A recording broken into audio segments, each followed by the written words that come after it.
Sir ನನ್ನ ಸಮಸ್ಯೆ ಏನಂದ್ರೆ ನಾವು 4 ಜನ, ನಮ್ಮ ಅಪ್ಪ ಅಮ್ಮಂಗೆ 4 ಜನ ಮಕ್ಕಳು, ಹ್ಮ್ ಗಂಡು ಮಕ್ಕಳು, ಹೆಣ್ಮಕ್ಳಿಲ್ಲ. ಓಕೆ. ನಾನೇ ಚಿಕ್ಕವನು. ಹ್ಮ್ ಬೆಂಗಳೂರಲ್ಲಿ ಒಂದು ಪ್ರೈವೇಟ್ ಕಂಪ್ನಿಯಲ್ಲಿ, ಆಯುರ್ವೇದಿಕ್ ಪ್ರೈವೇಟ್ ಕಂಪ್ನಿಲಿ ವರ್ಕ್ ಮಾಡ್ತಾ ಇದ್ದೀನಿ. ಓಕೆ.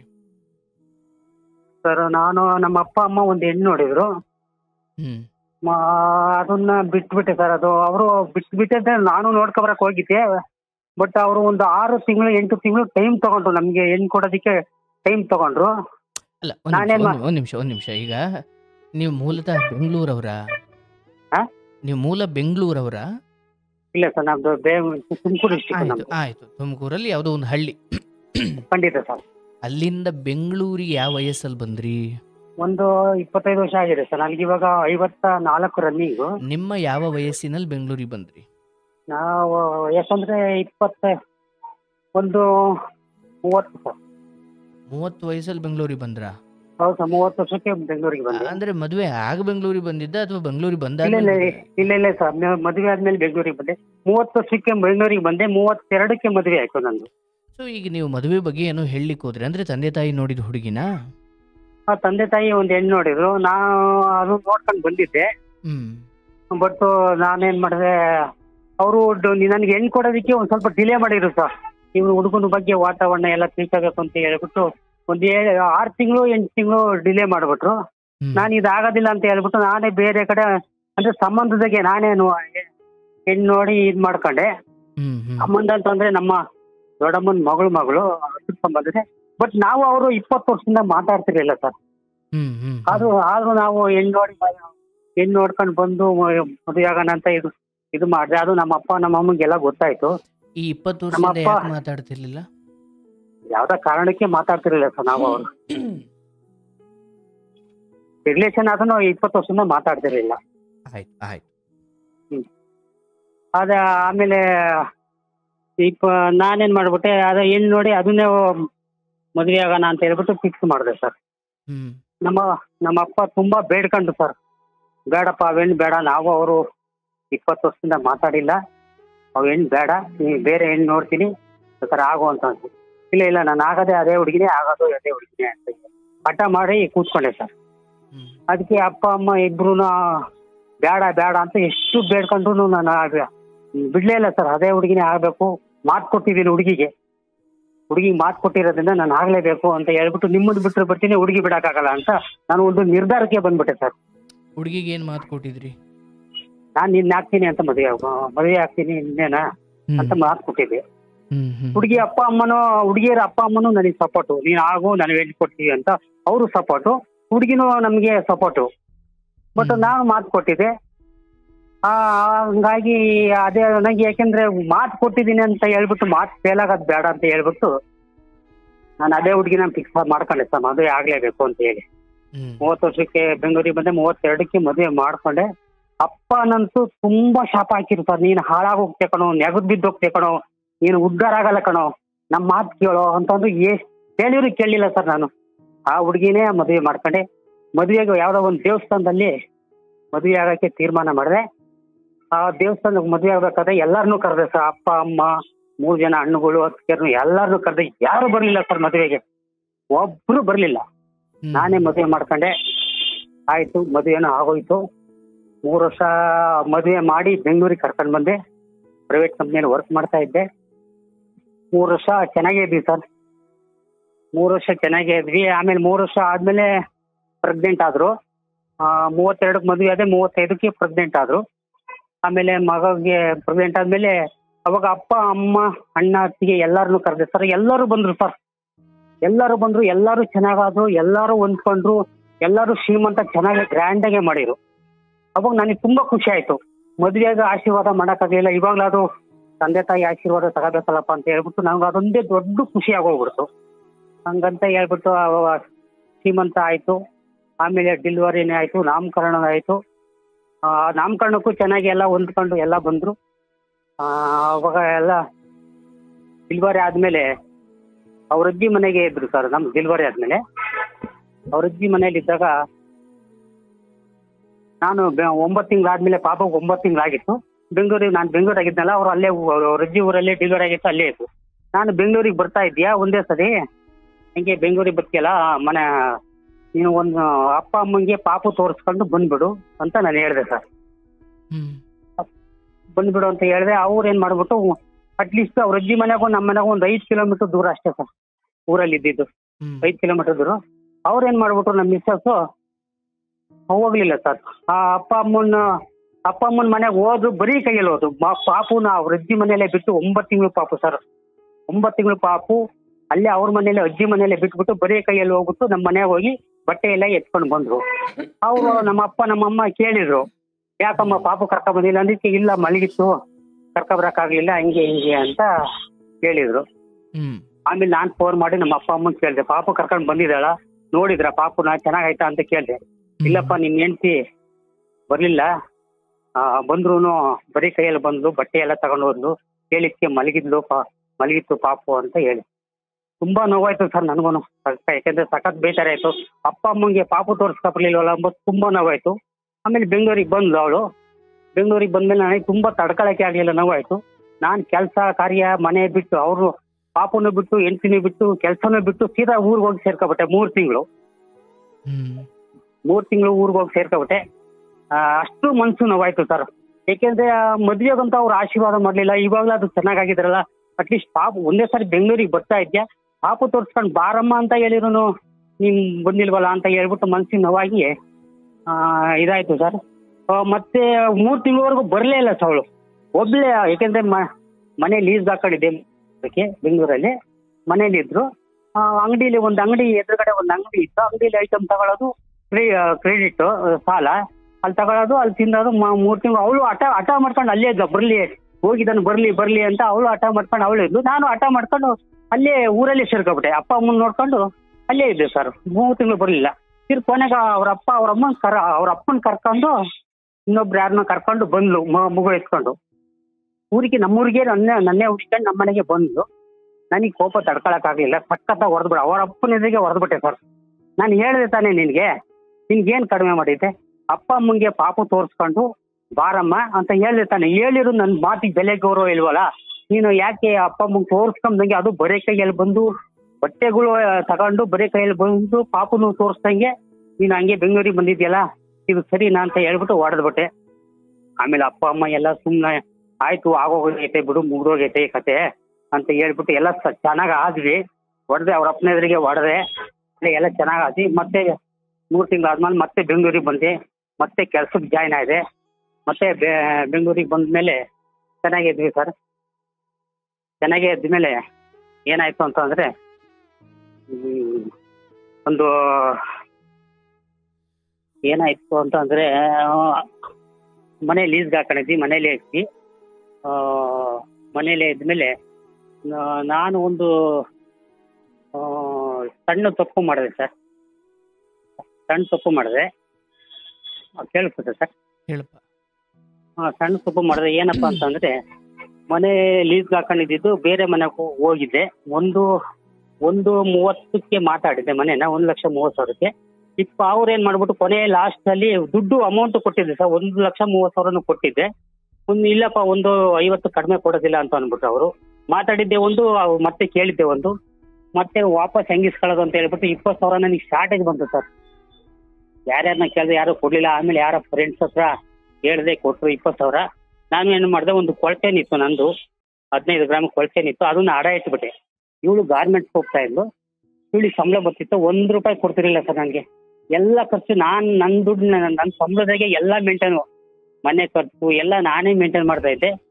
ಇವಳ ಹತ್ರ ದುಡ್ಡು ಕೇಳಿದ್ರು ಇವ್ರು ಕೊಡ್ಲಿಲ್ವಲ್ಲ ಅಂತ ಹೇಳ್ಬಿಟ್ಟು ಒಂದು ಕೊಳ್ತೇನ ಅಡ ಇಟ್ಟಿದ್ದೀನಿ ಅಂತ ಮನೇಲೆ ಬಚ್ಚಿಟ್ಬಿಟ್ಟೆ ಸರ್.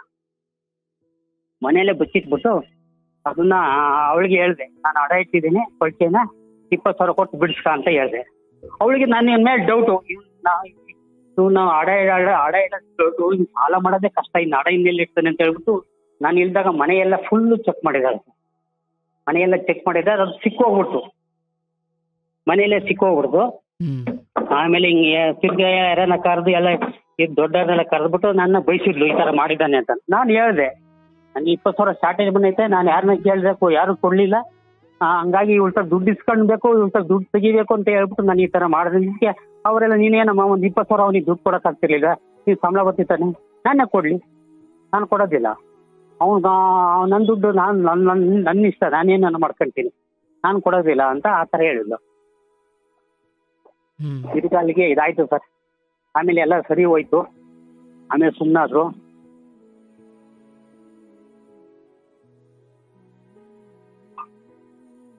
ಇದು ಮತ್ತೆ ಏನಾಯ್ತು ಅಂತಂದ್ರೆ ಯಾರೋ ಒಂದು ಫ್ರೆಂಡು ಎಂಟ್ರಿ ಆದ ಸರ್. ಒಬ್ಬ ಫ್ರೆಂಡು ಎಂಟ್ರಿ ಆದ. ಯಾರ ಫ್ರೆಂಡು? ನನ್ನ ಫ್ರೆಂಡು ಮನೆಗೆ ನನ್ನ ಫ್ರೆಂಡ್ ಎಂಟ್ರಿ ಆದ. ಹೋಗೋದು ಬರೋದು ಮಾಡ್ತಾ ಇದ್ದ. ನಾನು ಯಾವಾಗ ಹೋಗೋದು ಮಾಡ್ತಾ ಇದ್ದ. ಆಮೇಲೆ ಬರ್ತಾ ಸ್ವಲ್ಪ ದಿನ ಆದ್ಮೇಲೆ ಬರ್ತಾ ನಮ್ಮನೆಗೆ ಉಳ್ಕೊಳಕ್ ಸ್ಟಾರ್ಟ್ ಮಾಡೋದು. ಒಂದ್ ನಿಮಿಷ ಏನ್ ಮಾಡ್ತಿದ್ದೀರಿ ನೀವಲ್ಲಿ? ಏನ್ ಮಾಡ್ತಿದೀಯಪ್ಪ ಅಲ್ಲಿ? ಓಡಾಡ್ತಿದ್ದೀರಾ? ಇಲ್ಲ ಸರ್, ನೀರ್ ಕುಡಿಯಕ್ ಬಂದೆ. ಒಂದತ್ರ ಮಾತಾಡಬೇಕು, ನಂಗೆ ತುಂಬಾ ಡಿಸ್ಟರ್ಬ್ ಆಗುತ್ತಿಲ್ಲ. ಕೂತ್ಕೊಂಡಿದ್ದೀನಿ ಸರ್ ಇವಾಗ. ದಯವಿಟ್ಟು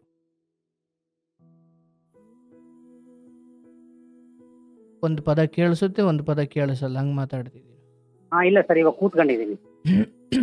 ಹೇಳಪ್ಪ. ತಿರ್ಗಾ ಆಮೇಲೆ ಫ್ರೆಂಡ್ ಎಂಟೆ ಅದ, ಹಿಂಗ ಬರ್ತಾ ಹೋಗ್ತಾ ಇದ್ದ. ಆಮೇಲೆ ಬರೋಕ್ಕೆ ಸ್ವಲ್ಪ ದಿನ ಆದ್ಮೇಲೆ ನಾನು ನಮ್ಮನೆಗೆ ಉಳ್ಕೊಳಕ್ ಸ್ಟಾರ್ಟ್ ಮಾಡೋದು. ಅಲ್ಲ, ಫ್ರೆಂಡ್ ಯಾರು ಅಂತ? ಫ್ರೆಂಡ್ ನನ್ನ ಫ್ರೆಂಡು. ನಿಮ್ ಫ್ರೆಂಡ್ ಅಂದ್ರೆ ಹೆಂಗೆ? ಅದು ಕೆಲ್ಸದವರ, ಬಾಲ್ಯ ಫ್ರೆಂಡ್, ಹಂಗೆ ಹೇಳ್ಬೇಕು. ಫ್ರೆಂಡ್ ಅಂದ್ರೆ ಇಲ್ಲ, ತುಮಕೂರಲ್ಲಿ ವರ್ಕ್ ಮಾಡ್ತಾ ಇದ್ದೆ. ತುಮಕೂರಲ್ಲಿ ವರ್ಕ್ ಮಾಡ್ತಾ ಇದ್ದೆ, ಅಲ್ಲಿ ಫ್ರೆಂಡ್ ಆಗಿದ್ದ. ಅವನು ನಾವು ಬೆಂಗಳೂರಿಗೆ ಬಂದ್ಮೇಲೆ ಅವನು ಬೆಂಗಳೂರಿಗೆ ಬಂದು ಅವ್ರ ಚಿಕ್ಕಪ್ಪರ ಮನೆಗೆ ಇದ್ದಂತೆ. ಅವ್ರ ಚಿಕ್ಕಪ್ಪರ ಏನ ಬೇಡ, ಇಲ್ಲಿ ಇರೋದ್ ಬೇಡ, ನೀನ್ ಎಲ್ಲ ರೂಮ್ ಮಾಡ್ಕೊಂತ ಹೇಳಿದ್ರಂತ. ಅದು ನಮಗೆ ಗೊತ್ತಿಲ್ಲ, ಆಮೇಲೆ ಗೊತ್ತಾಯ್ತು. ಆಮೇಲೆ ನನ್ನ ಅಡ್ರೆಸ್ ತಿಳ್ಕೊಂಡು ನಮ್ಮ ಮನೆಗೆ ಬಂದ. ಬರ್ತಾ ಹೋಗ್ತಾ ಇದ್ದೆ ಸರ್, ಹೋಗ್ತಾ ಇದ್ದ. ನಾವು ಇದು ಮಾಡ್ಕೊಂಡಿದ್ವಿ. ಆಯ್ತಪ್ಪ ಇರು ಅಂತ ನಾನು ಇದು ಮಾಡಿದೆ. ಅವನು ನೈಟು ಡೇ ಉಳ್ಕೊಳಕ್ಕೆ ಸ್ಟಾರ್ಟ್ ಮಾಡ್ದ. ನೋಡಪ್ಪ, ನೈಟು ಒಬ್ಬನೇ ಇರಬೇಡ, ಯಾಕಂದ್ರೆ ನನಗೆ ನೈಟ್ ಡ್ಯೂಟಿ ಡೇ ಡ್ಯೂಟಿ ಎರಡು ಇತ್ತು. ನೈಟ್ ಡ್ಯೂಟಿ ಡೇ ಡ್ಯೂಟಿ ಎರಡು ಇದೆ. ನೈಟ್ ಎಲ್ಲ ಮನೇಲಿ ಇರೋದು ಚೆನ್ನಾಗಿರೋದಿಲ್ಲ. ಇದು ನಮ್ಮ ಸಂಸಾರದ ಮನೆ, ಚೆನ್ನಾಗಿರೋದಿಲ್ಲ ಅಂತ ಹೇಳಿದೆ ಸರ್. ಇವಾಗ ಅವನೇನ್ ಮಾಡ್ದ ಅಂದ್ರೆ, ಆಯ್ತು ನಾನು ನೈಟ್ ಡ್ಯೂಟಿ ನನಗೂ ಇರುತ್ತೆ, ನಾನು ಡೇ ಮಾತ್ರ ಇರ್ತೀನಿ, ನೈಟ್ ಇರೋದಿಲ್ಲ, ಹೋಗ್ತೀನಿ ಅಂತ ಹೇಳಿದೆ. ನೈಟ್ ನೋಡಿ ಸುಮಾರು ದಿನ ಟ್ರೈ ಮಾಡಿ ನೋಡಿದೆ. ನೈಟ್ ಡ್ಯೂಟಿಗೆ ಹೋಗೋನು ಬರೋದು ಈ ಥರ ಮಾಡ್ಕೊಂಡು ಮನೇಲೆ ಊಟ ಮಾಡ್ಕೊಂಡು ಮನೇಲೇ ಇದ್ದೆ ಸರ್. ಆಯ್ತು ಅಂತ ಹೇಳ್ಬಿಟ್ಟು ಇವ್ರ ತಾಯಿಗೆ ಒಂದ್ಸರಿ ಕ್ಯಾನ್ಸರ್ ಆಗಿತ್ತು ಸರ್. ಯಾರ ತಾಯಿಗೆ?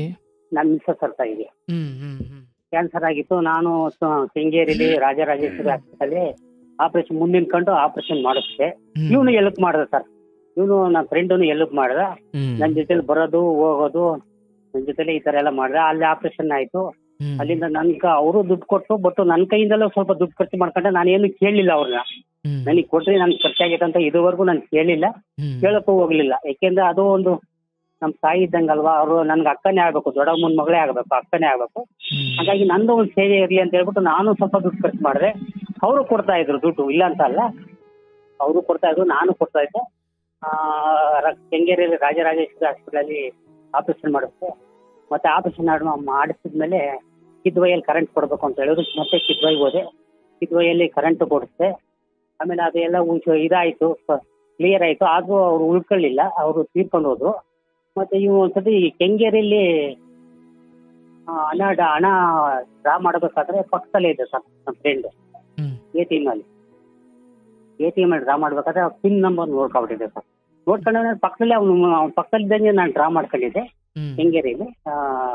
ನೋಡ್ಕೊಂಡಿದ್ದೆ. ನಾನು ನೆಗ್ಲೆಕ್ಟ್ ಮಾಡಿದೆ, ಈ ತರ ಆಗಲ್ಲ ಅಂತ ಹೇಳ್ಬಿಟ್ಟು ಇದು ಮಾಡಿದೆ. ಆಮೇಲೆ ಕಾರ್ಡೆಲ್ಲ ಇಕ್ಕೋದು ಅವ್ನು ನೋಡ್ಕೊಂಡಿದ್ದ. ನಾನು ಬೀರುನಲ್ಲಿ ಇಕ್ಕಿದ್ದಿ, ಬೀಗ ಆಗ್ತಿರ್ಲಿಲ್ಲ ಮನೆಯಲ್ಲಿ. ಕಾರ್ಡೆಲ್ಲ ಇಕ್ಕೊಂಡು ನೋಡ್ಕೊಂಡಿದ್ದೆ. 1,000 ರೂಪಾಯಿ ತಗೊಬಿಟ್ಟಿದ್ದಾರೆ ಸರ್. ATMನಾಗೆ ನಾನು ಇಲ್ದಾಗ ATM ಕಾರ್ಡ್ ತಗೊಂಡೋಗಿ ಪಿನ್ ನಂಬರ್ ನೋಡ್ಕೊಂಡು 1,000 ರೂಪಾಯಿ ತಗೊಂಡಿದ್ದಾರೆ.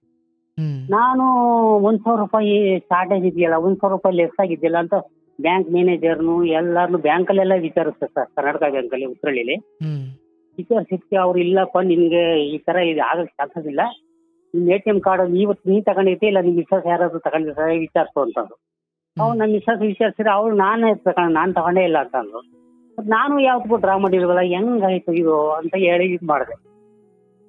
ಅವಾಗ ಏನಾಯ್ತು ಅಂತಂದ್ರೆ ಈಗ ಅವಾಗ ಇವನ್ನೇ ಕೇಳಿದೆ ಸರ್, ಏನಪ್ಪ ನೀನು ATM ಕಾರ್ಡಲ್ಲಿ ಏನೋ ದುಡ್ಡು ತಗೊಂಡಿದ್ಯಾ? ಇಲ್ಲ ನಾನು ತಗೊಂಡಿಲ್ಲಪ್ಪ, ನಾನೇ ತಗೊಳ್ಳೋದು, ನಿನ್ನ ಕಾರ್ಡು ನೋಡಿಲ್ಲ, ನಿನ್ನ ಪಿನ್ ನಂಬರು ಗೊತ್ತಿಲ್ಲ, ನಿನ್ನ ಕಾರ್ಡು ಗೊತ್ತಿಲ್ಲ, ಹಂಗೆ ಹಿಂಗೆ ಅಂತ 1 ವಾರ ವಾದ ಮಾಡಿದೆ ಸರ್. 1 ವಾರ ವಾದ ಮಾಡಿದ್ರೆ ನಾನೇನು ಮಾಡಿದೆ, ಇಲ್ಲ ಇದೇನಾಗಲಿ ಪೊಲೀಸ್ ಕಂಪ್ಲೇಂಟ್ ಕೊಡ್ತೀನಿ ನಾನು ಅಂತ ಹೇಳಿದೆ. ಒಂದು 1000 ರೂಪಾಯಿಗೋಸ್ಕರ ಆದರೂ ಆಗಲಿ, ಇದು 1000 ರೂಪಾಯಿ ಹೋದ್ರೂ ಹೋಗ್ಲಿ, ನನಗೆ ಯಾರು ಅನ್ನೋದು ಗೊತ್ತಾಗಬೇಕು, ಪೊಲೀಸ್ ಕಂಪ್ಲೇಂಟ್ ಕೊಡ್ತೀನಿ ಅಂತ ಇದು ಮಾಡಿದೆ. ಆವಾಗ ನಮ್ಮ ಮಿಸ್ಸಸ್ ಬಾಯಿ ಬಿಡಿಸಿದ್ದಾಳೆ ಅವನು. ಮಿಸ್ಸಸ್ ಬಾಯಿ ಬಿಡಿಸ್ಬಿಟ್ಟು ಆ ನೈಟ್ ಡ್ಯೂಟಿ ಬಂದಿದ್ದೆ, ಒಂದ್ಸತಿ ಅವಳೇ ಫೋನ್ ಮಾಡಿದ್ದು, 1000 ರೂಪಾಯಿ ಸಿಕ್ಕಿದೆ ಅಂತ. ಹೆಂಗೆ ಅಂತಂದ್ರು, ಇವರೇ ನಿಮ್ಮ ಫ್ರೆಂಡ್ ಏನೇ ತೊಗೊಂಡಿದ್ದಾರಂತೆ, ಕೊಡ್ತೀನಿ ಅಂತ ಒಪ್ಕೊಂಡಿದ್ದಾರೆ ಅಂತ ಹೇಳಿ. ನಾನು ಬೇಡ, ಕೊಡೋದು ಬೇಡ, ಅವ್ನು ನಮ್ಮನೆಗೆ ಇರೋದು ಬೇಡ, ಹೊಲ್ಟೋಗ್ಬಿಡ್ಲಿ ಆಚೆಗೆ, ನಮ್ಮ ಮನೆಗೆ ಇರಲೇ ಕೊಡ್ದು. ಅವನು ಒಂದ್ಸರಿ ತಪ್ಪು ಮಾಡಿದ್ದಾನೆ, ಇವಾಗಲೇ ಇಂಥ ತಪ್ಪು ಮಾಡಿದ್ದಾನೆ ಅಂತ ಒಂದು ನಂಬಿಕೆ ದ್ರೋಹ ಮಾಡಿದ್ದಾನೆ ಅಂತಂದ್ರೆ, ನಾವು ಅನ್ನ ಹಾಕಿದ್ಕೆ ನಾವು ಈ ಥರ ಮಾಡಿದ್ದಾನಲ್ಲ, ಮತ್ತೆ ನಾವು ಒಪ್ಕೊಂಡಿದ್ರೆ ಏನಾಗಿತ್ತು? ನಾನು ಕೇಳಿರೋನು ಒಪ್ಕೊಳ್ಳಿಲ್ವಲ್ಲ, ಇವಾಗ ನಿನ್ನ ಹತ್ರ ಹೆಂಗೆ ಒಪ್ಕೊಬೇಟ ಅಂತ ಹೇಳ್ಬಿಟ್ಟು ಇದು ಮಾಡಿದೆ ಸರ್. ನಾವು ಒಪ್ಕೊಂಡ. ಆಮೇಲೆ 1000 ರೂಪಾಯಿನೂ ವಾಪಸ್ ಕೊಟ್ಟ. ಆಮೇಲೆ ಎಲ್ಲ ಚೆನ್ನಾಗಿತ್ತು. ಮನೆಗೆ ಇದ್ದೆ ಸಾಕು. ನಾನು ಹೇಳಿದೆ ಬೇಡ, ಇವನು ಮನೆಯಿಂದ ಕಳಿಸ್ಬಿಡೋಣ ಅಂತಂದಿಕ್ಕೆ, ಬೇಡ ತಪ್ಪು ಒಪ್ಕೊಂಡಿದ್ದಾನೆ, ಇರ್ಲಿ ಬಿಡು, ಎಂತರ್ಗೂ ಅವನಿಗೂ ಕಷ್ಟ, ಚಿಕ್ಕಪ್ಪನ ಮನೆಯಿಂದ ಸಮಾಧಾನ ಮಾಡಿ ಇದು ಮಾಡಿ, ನನಗೆ ಸಮಾಧಾನ ಮಾಡಿ ಇದು ಮಾಡಿದ್ವಿ. ಹೋಗ್ಲಿ ಒಂದು ಚಾನ್ಸ್ ಅಂತ ಹೇಳ್ಬಿಟ್ಟು ಅದು ಕೊಟ್ಬಿಟ್ಟಿದ. ಹಿಂಗಾಯ್ತು ಸರ್. ನಾನು ತಪ್ಪಿದ್ರೆ ದಯವಿಟ್ಟು ಕ್ಷಮೆ ಇರಲಿ, ತಪ್ಪು ಮಾತಾಡಿದ್ರೆ. ಮತ್ತು ನಾನು ಏನು ತಪ್ಪು ಮಾಡಿದ್ದೀನಿ ಅಂದ್ರೆ ನೀವು ನನಗೆ ಹೇಳಬೇಕು. ನೀವು ಬೇಕಾದ್ರೆ ಬೈದರೂ ಪರವಾಗಿಲ್ಲ, ನಾನು ಎಲ್ಲಿ ತಪ್ಪು ಮಾಡಿದ್ದೀನಿ ಅಂತ ನೀವು ಹೇಳ್ಬೇಕು ನನಗೆ. ಆಮೇಲೆ ಸರ್, ನಾನು ನೈಟ್ ಡ್ಯೂಟಿ ಹೋಗಿದ್ದೆ. ನಮ್ಮ ಮಿಸ್ಸಸ್, ನಮ್ಮ ತಾಯಿ ಬಂದಿದ್ದು ಊರಿಂದ, ನಮ್ಮ ತಾಯಿ ಕರ್ಕೊ ಬಂದಿದ್ದೆ. ನಾನು ನೈಟ್ ಡ್ಯೂಟಿ ಹೋಗಿದ್ದೆ. ನೈಟ್ ಡ್ಯೂಟಿ ಹೋದಾಗ ನಮ್ಮ ಮಿಸ್ಸಸ್ ಏನ್ ಮಾಡ್ಬಿಟ್ಟಾರೆ, ಬೆಳಿಗ್ಗೆ 5 ಗಂಟೆಗೆ ಪಾಪು ಕರ್ಕೊಂಡು ಊರಿಗೆ ಹೊಟ್ಟೋಗ್ಬಿಟ್ಟಿದ್ದಾರೆ. ನಮ್ಮ ತಾಯಿಗೆ ಏಜ್ ಆಗಿತ್ತು, ಇವಾಗಲೂ ಇಲ್ಲೇ ಇದ್ದಾರೆ ನಮ್ಮ ತಾಯಿ. ಅವಾಗೆ ಒಂದು 70 ಪ್ಲಸ್ ಆಗಿತ್ತು. ಅವ್ರಿಗೆ ಗ್ಯಾಸ್ ಹಚ್ಚೋದು ಗೊತ್ತಿರಲಿಲ್ಲ ಸರ್, ಗ್ಯಾಸ್ ಹಚ್ಚೋದು ಗೊತ್ತಿರಲಿಲ್ಲ. ಅವ್ರಿಗೇನು ಅಡುಗೆ ಮಾಡೋದು ಗೊತ್ತಿರಲಿಲ್ಲ. ಅವ್ರಿಗೆ ಸೌದೆ ಒಲೆಯಲ್ಲಿ ಅಡುಗೆ ಮಾಡಿ ಅವ್ರಿಗೆ ರೂಢಿ ಊರ ಕಡೆ. ಇಲ್ಲಿ ಗ್ಯಾಸ್ ಹಚ್ಚೋದು ಭಯ, ಇವತ್ತು ಭಯ, ಅವತ್ತು ಭಯ. ಅವ್ರು ಗ್ಯಾಸ್ ಹಚ್ಚಿ ಎಲ್ಲ ಇಂಥವ್ರದ್ದು. ಇವ್ರೇನ್ ಮಾಡ್ಬಿಟ್ಟೆ, ನಾನು ನೈಟ್ ಡ್ಯೂಟಿ ಬಂದಿದ್ದೇನೆ. ನಮ್ಮ ಮಿಸ್ಸಸ್ ಏನ್ ಮಾಡ್ಬಿಟ್ಟವ್ರೆ, 5 ಗಂಟೆಗೆ ಊರಿಗೆ ಪಾಪು ಕರ್ಕೊಂಡು ಊರಿಗೆ ಹೊರಟೋಗ್ತಿದೆ. ಪಾಪು ಕರ್ಕೊಂಡು ಊರಿಗೆ ಹೊರಟೋಗ್ಬಿಟ್ಟಿದ್ದಾಳೆ. ಆಮೇಲೆ ನಾನು ನೈಟ್ ಡ್ಯೂಟಿ ಮುಗಿಸ್ಕೊಂಡು 9 ಗಂಟೆಗೆ ಬಂದೆ ಸರ್. 9 ಗಂಟೆಗೆ ಬಂದು, ಎಲ್ಲಮ್ಮ ಅವಳಿಲ್ಲ ಎಲ್ಲಮ್ಮ ಅಂತ ಕೇಳಿದೆ. ಇಲ್ಲಪ್ಪ 5 ಗಂಟೆಗೆ ಹೊರಟೋಗ್ಬಿಟ್ರು, ಪಾಪು ಕರ್ಕೊಂಡು ಎಲ್ಲೂ ಹೋದ್ಲ ಗೊತ್ತಾಯಿಲ್ಲ. 5 ಗಂಟೆಗೆ ಊರಿಗೆ ಏನು ನನಗೇನು ಹೇಳಲಿಲ್ಲ, ಹೊರಟೋಗಿದ್ದ. ಆಮೇಲೆ ಫೋನ್ ಮಾಡ್ಕೊಟ್ಟು ಹೇಳಿದೆ, ಎಲ್ಲಿದ್ಯಮ್ಮ, ಯಾಕಮ್ಮ, ಯಾಕೆ ಹೋದೆ ನೀನು? ಅಮ್ಮಂಗೆ ಬಿಸಿನೀರು ಕೊಡಿಸ್ಕೊಡ್ಬೇಕು, ಬೆಳಿಗ್ಗೆ ಅಟ್ಲೀಸ್ಟ್ ಕಾಫಿ ಟೀನಾದ್ರೂ ಕೊಡಬೇಕು, ಬೆಳಿಗ್ಗೆ ಬಿಸಿನೀರು ಕಟ್ಸ್ಕೊಡ್ಬೇಕು. 9 ಗಂಟೆ ಆಗೈತೆ, ಅಡುಗೆ ಮಾಡೋರಿಲ್ಲ, ಅಮ್ಮಂಗೆ ಮಾಡೋದು ಬರೋದಿಲ್ಲ ಗ್ಯಾಸಲ್ಲಿ, ಈ ಥರ ನೀನು ಮಾಡಿರೋ ಸರಿನೇ ಅಂತ ಕೇಳಿದೆ. ಏನಿವಾಗ ನಾನು ಊರಿಗೆ ಬಂದಿದ್ದೀನಿ, ಹಬ್ಬ ಇತ್ತು, ಯಾವ್ದಾನ ಊರಿಗೆ ಬಂದಿದ್ದೀನಿ ಅಂತ. ಸರಿ ನಮ್ಮ ಊರಿಗೆ ಬಂದಿದ್ರೆ ಹೇಳ್ಬಿಟ್ಟು ಹೋಗ್ತಾನೆ, ನನಗೆ ಹೇಳ್ದಾನೆ ನೀನು ಹೆಂಗೆ ಹೋದ? ಆಗ್ಲೇ ನನಗೂ ಹೇಳೋದು ಬೇಡ, ಅಮ್ಮಂಗಾದ್ರೂ ಹೇಳ್ಬಿಡ್ತಾನೆ. ಅಲ್ಲ, ಅಮ್ಮ ಮನೆಗಿತ್ತಲ್ಲ, ಅಮ್ಮಂಗಾದ್ರೂ ಹೇಳ್ಬಿಟ್ಟು ಹೋಗ್ಬೇಕು. ಇಲ್ಲ ನನಗಾದ್ರೂ ಒಂದು ಫೋನ್ ಮಾಡಿ ಹೇಳ್ಬೇಕು ಹೋಗಿದ್ದೆ. ಏನಿವಾಗ ಹೇಳ್ಬೇಕು ಅಂಬೋದು ಏನು ರೂಲ್ಸ್ ಇದೆ, ಹಂಗೆ ಹಿಂಗೆ ಅಂತ ಅಂದ್ರು. ಈಗ ಅವರಪ್ಪ ಅವರಮ್ಮ ಫೋನ್ ಮಾಡ್ಬಿಟ್ಟು ಚೆನ್ನಾಗಿ ಬೈದ್ಬಿಟ್ಟು, ನಿನ್ನ ಮಗಳು ಈ ಥರ ಮಾಡಿರೋ ಸರಿನಾ, ಹಂಗೆ ಹಿಂಗೆ ಏನೋ ಬಂದಿದ್ದಾಳೆ ಬಿಡಪ್ಪ. ಅವ್ರ ಕಡೆಗೆ ಸಪೋರ್ಟಾಗಿ ಮಾತಾಡಿದ್ರು ಸರ್. ಅವರಪ್ಪ, ಅವರಮ್ಮ, ಅವ್ರ ಅಕ್ಕ ತಂಗಿಯರೆಲ್ಲ ಅವ್ರ ಕಡೆಗೆ ಸಪೋರ್ಟಾಗಿ ಮಾತಾಡಿದ್ರು. ನಾನು ಕೇಳಿದ್ದೆ ತಪ್ಪೈತೆ ನಮ್ಮಂಗೆ ಆ ಥರ ಮಾತಾಡ್ಬಿಟ್ರು. ಅವಾಗ ನಾವು ಹೋಗ್ಲಿ ಅಂತ ನನಗೆ ತಡ್ಕೊಳಕ್ಕಾಗಲಿಲ್ಲ. ಯಾಕೆಂದ್ರೆ ಒಂದ್ಸತಿ ಪಾಪು ತೋರಿಸ್ಲಿಲ್ಲ ಅಂತ ಹೇಳ್ಬಿಟ್ಟು ಊರಿಗೆ ಹೋಗಿ ಬಂದು ಅದೇ ಇದು 2ನೇ ಸತಿ ಈ ಥರ ಮಾಡ್ತಾ ಇದ್ದೀನಿ ನೀನು ಅಂತ ಹೇಳ್ಬಿಟ್ಟು ನಾನೇನು ಮಾಡ್ಬಿಟ್ಟು, ನನಗೆ ಕೋಪ ತಡ್ಕೊಳಕ್ಕಾಗಲಿಲ್ಲ ಸರ್. ಅಮ್ಮನ ಬಸ್ ಹತ್ತಿಸ್ಬಿಟ್ಟು ಊರಿಗೆ ಕಳಿಸ್ಬಿಟ್ಟೆ ನಮ್ಮ ತಾಯಿನ. ಅವಾಗಲೇ ಸ್ಪಾಟಲ್ಲಿ ಕಳಿಸ್ಬಿಟ್ಟೆ, ನೀನು ಹೋಗಮ್ಮ ಊರಿಗೆ ಅಂತ ಹೇಳಿ ಬಸ್ ಕಳಿಸ್ದೆ, ಬರಲಿ ಅಂತ ಹೇಳ್ಬಿಟ್ಟು ಮನೆಗೆ ಬೀಗ ಹಾಕೊಂಡು ಹೊರಟಾರೆ ಸರ್. ಬಾ ಅದು ಹೆಂಗೆ ಬರ್ತೀಯ, ಮನೆಗೆ ಬೀಗ ಅದು ಹೆಂಗೆ ಹೇಳ್ತೀನಿ ನೋಡೋಣ ಸರ್. ಮನೆಗೆ ಬೀಗ ಹಾಕೊಂಡು ಬಂದಿದ್ದೀನಿ. ನೀನು ಬಂದಿದ್ದಾಳೆ ಸಾಯಂಕಾಲ ಒಂದು 5 ಗಂಟೆ ಬಂದು, ನಾನು ಡ್ಯೂಟಿಗೆ ಬಂದಿದ್ದೀನಿ, ಡೇ ಡ್ಯೂಟಿಲಿ. ನನಗೆ 8 ಗಂಟೆಗೆ ಏನೋ ಡ್ಯೂಟಿ ಮುಗಿಯುತ್ತೆ. ಅದು 5 ಗಂಟೆಗೆ ಏನೋ ಬಂದಿದ್ದಾಳೆ ಸಂಜೆ, ಪಾಪು ಕರ್ಕೊಂಡು. ಒಂದು ಮಾತು ಕೇಳಿಲ್ಲ ಸರ್. ಬೀಗ ಕೊಡಪ್ಪ, ಬೀಗ ಬಂದಿದ್ದೀವಿ ಊರಿಂದ, ಬೀಗ ಕೊಡಪ್ಪ ಅಂತ ಒಂದು ಮಾತು ಕೇಳಿಲ್ಲ ಸರ್. ಡೋರ್ ಲಾಕ್ ಬೀಗ ನನ್ನ ಹತ್ರ ಒಂದಿತ್ತು, ಓನರ್ ಹತ್ರ ಒಂದಿತ್ತು. ಓನರ್ ಹತ್ರ ಡೋರ್ ಲಾಕ್ ಬೀಗ ಇಸ್ಕೊಂಡು ಇನ್ನೊಂದು ಬೀಗ ಎರಡು ಹಾಕ ಬಂದಿದೆ, ಡೋರ್ ಲಾಕು ಮತ್ತೆ ಇನ್ನೊಂದು ಬೀಗ ಹಾಕ ಬಂದಿದೆ. ಆ ಬೀಗ ಹೊಡೆದ್ಬಿಟ್ಲು. ಡೋರ್ ಲಾಕ್ ಓನರ್ ಹತ್ರ ಇಸ್ಕೊಂಡು ಬೀಗ ಹೊಡೆದ್ಬಿಟ್ಲು. ಒಳಗಡೆ ಹೋಗಿ ಪಾಪು ಕರ್ಕೊಂಡು ಒಳಗಡೆ ಹೋಗಿ ಸೇರ್ಕಾಗ್ಬಿಟ್ಟು ನಾನು ನೈಟ್ ಬಂದೆ. ಅಲ್ಲ ಪಕ್ಕದ ಮನೆಯವ್ರು ಹೇಳಿರು, ನಿನ್ನ ಹೆಂಡತಿ ಈ ಥರ ಬೀಗ ಹೊಡೆದು ಒಳಗೆ ಹೋಗ್ಯವಳಪ್ಪ ಅಂತ. ಒಳ್ಳೆ ಕಥೆ ಆಯ್ತಲ್ಲಪ್ಪ. ಇಷ್ಟು ಇವಳಿಗೆ ಇದು ಕೊಬ್ಬು ಇರ್ಬೋದು, ಇಷ್ಟು ದುರಾಂಕಾರ ಇರ್ಬೋದು. ಅಟ್ಲೀಸ್ಟ್ ಒಂದು ಮಾತಾದ್ರೂ ಕೇಳಿದ್ರೆ ನಾನು ಕೊಡ್ತಿದ್ನ ಬಿಡ್ತಿದ್ನ, ಎರಡು ಮಾತು ಬೈತಿದ್ದೆ, ಇಲ್ಲ ಹೊಡಿತಿದ್ದೆ. ಅಥವಾ ಈ ಪಾಪು ಇರೋದ್ರಿಂದ ನಾನು ಕೊಡ್ಬೇಕಮ್ಮ ಮನ್ಸಿತ್ತು, ಕೊಡ್ತೈತೆ. ಒಂದು ಮಾತು ಕೇಳಿಲ್ಲ ಸರ್, ಬೀಗ ಹೊಡೆದು ಒಳಗೆ ಕೊಟ್ಟವಳು. ಈಗ ಅವಾಗ ಅದಕ್ಕೂ ಸಹಿಸ್ಕೊಂಡೆ ಸರ್, ಅದಕ್ಕೂ ಸಹಿಸ್ಕೊಂಡೆ. ಹಿಂಗಾಯ್ತು. ಆಮೇಲೆ ಸ್ವಲ್ಪ ದಿನ ಆದ್ಮೇಲೆ ಹಿಂಗೆ ನಡೀತಾ ಇತ್ತು. ಇವಳು ಏನ್ ಮಾಡ್ಬಿಟ್ಟೆ, ದಿನಪರ್ತಿ ಮೇಲೆ ಇವಳು ನಮ್ಮ ಫ್ರೆಂಡ್ನೇ ಇದು ಮಾಡ್ಕೊಬಿಟ್ಟೆ ಅವಳು ಸರ್ ಮನೇಲಿ. ನಾನು ನೈಟ್ ಡ್ಯೂಟಿ ಹೋದಾಗ ನನ್ನ ಫ್ರೆಂಡ್ನೇ ಇದು ಮಾಡ್ಕೊಬಿಟ್ಟೆ. ಅವ್ನು ಬರ್ತಾ ಹೋಗ್ತಾ ಇದ್ದ. ಅದು ನೈಟ್ ಡ್ಯೂಟಿ ಅಂತ ಹೇಳೋದು, ನೈಟ್ ಡ್ಯೂಟಿ ಹೋಗ್ತಿರ್ಲಿಲ್ಲ. ಮತ್ತೆ ಅಲ್ಲೇ ಕೆಳಗಡೆನೇ ಇದ್ದು ಓನರ್ ಕೇಳ್ತೀವಿ, ನೈಟ್ ಡ್ಯೂಟಿ ಹೋಗ್ತಾನೆ ಇಲ್ವೋ ಅಬ್ಸರ್ವ್ ಮಾಡಿರ್ತಾರೆ. ಇಲ್ಲಪ್ಪ ನೈಟ್ ಡ್ಯೂಟಿನೂ ಹೋಗಲ್ಲ, ಯಾವಾಗಲೂ ಇಲ್ಲೇ ಇರ್ತಾನೆ ಅಂತ. ಆಮೇಲೆ ಏನು ಮಾಡ್ತಾ ನೋಡಿದೆ, ಅಬ್ಸರ್ವ್ ಮಾಡಿದೆ. ನನಗೊಂದು ಸ್ವಲ್ಪ ಡೌಟ್ ಬಂತು, ಏನಿರ್ಬೋದು ನೈಟ್ ಡ್ಯೂಟಿ ಹೋಗ್ತೀನಿ ಅಂತ ನನ್ನ ಹತ್ರ ಸುಳ್ಳು ಹೇಳಿ ನೀವು ಮನೆಗೆ ಇರ್ತಾನಲ್ಲ ಏನು ಅಂತ ಹೇಳ್ಬಿಟ್ಟು ನೋಡಿದೆ ಸರ್.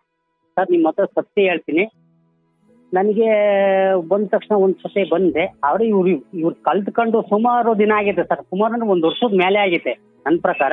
ಅದು ನನಗೆ ಒಂದು ವಿಷಯನೂ ಗೊತ್ತಾಗಿಲ್ಲ ಸರ್.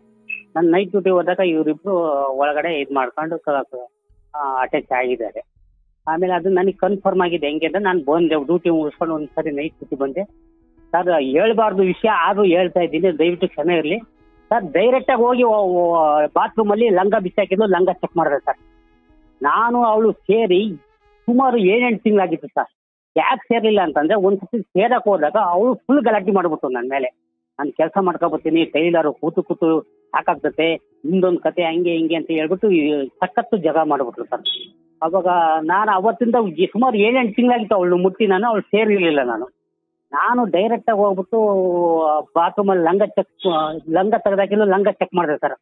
ಅಲ್ಲಿ ಪಕ್ಕ 100% ನನಗೆ ಗೊತ್ತಾಯ್ತು ಸರ್. ವೀರ್ಯಾಣು ಇತ್ತು, ನೋಡಿದೆ, ಎಲ್ಲ ಚೆಕ್ ಮಾಡಿದೆ, ಮೂಸಿನೂ ನೋಡಿದೆ, ಎಲ್ಲ ಆಯಿತು.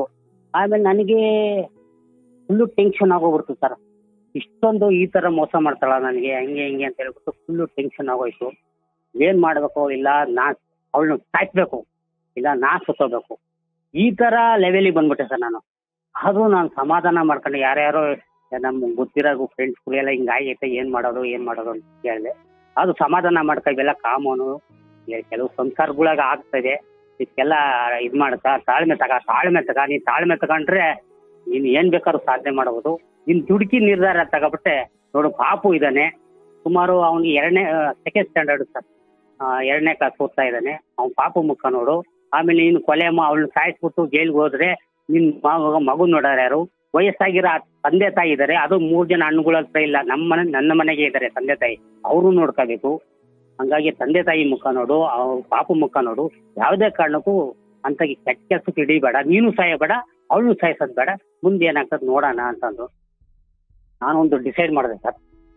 ಏನು ಡಿಸೈಡ್ ಮಾಡಿದೆ ಅಂತ ಹೇಳಿದ್ರೆ, ಅವಳಿಗೆ ಗಾರ್ಮೆಂಟ್ಸ್ಗೆ ಹೋಗ್ತಾ ಇರುತ್ತೆ, ನಾನು ಡ್ಯೂಟಿಗೆ ಹೋಗ್ತಾ ಇದ್ದೆ, ನೈಟ್ ಡ್ಯೂಟಿಗೆ ಹೋಗಿದ್ದೆ. ನಾನು ಡಿಸೈಡ್ ಮಾಡಿದೆ, ಏನು ಡಿಸೈಡ್ ಮಾಡಿದೆ ಅಂದರೆ, ಫುಲ್ ಮನೆ ಖಾಲಿ ಮಾಡಬೇಕು. ಅದೇನಾಗ್ತದೆ ಆಗಲಿ, ಮನೆ ಖಾಲಿ ಮಾಡಿಬಿಟ್ಟು ಸೀದಾ ಊರಿಗೆ ಹೊರಟೋಗ್ಬಿಡೋಣ ಅಂತ ಡಿಸೈಡ್ ಮಾಡಿದೆ ಸರ್. ಓನರು ಒಂದು ಸ್ವಲ್ಪ ನನ್ನ ಕಡೆಗೆ ಇದ್ದರು, ಮನೆ ಓನರು.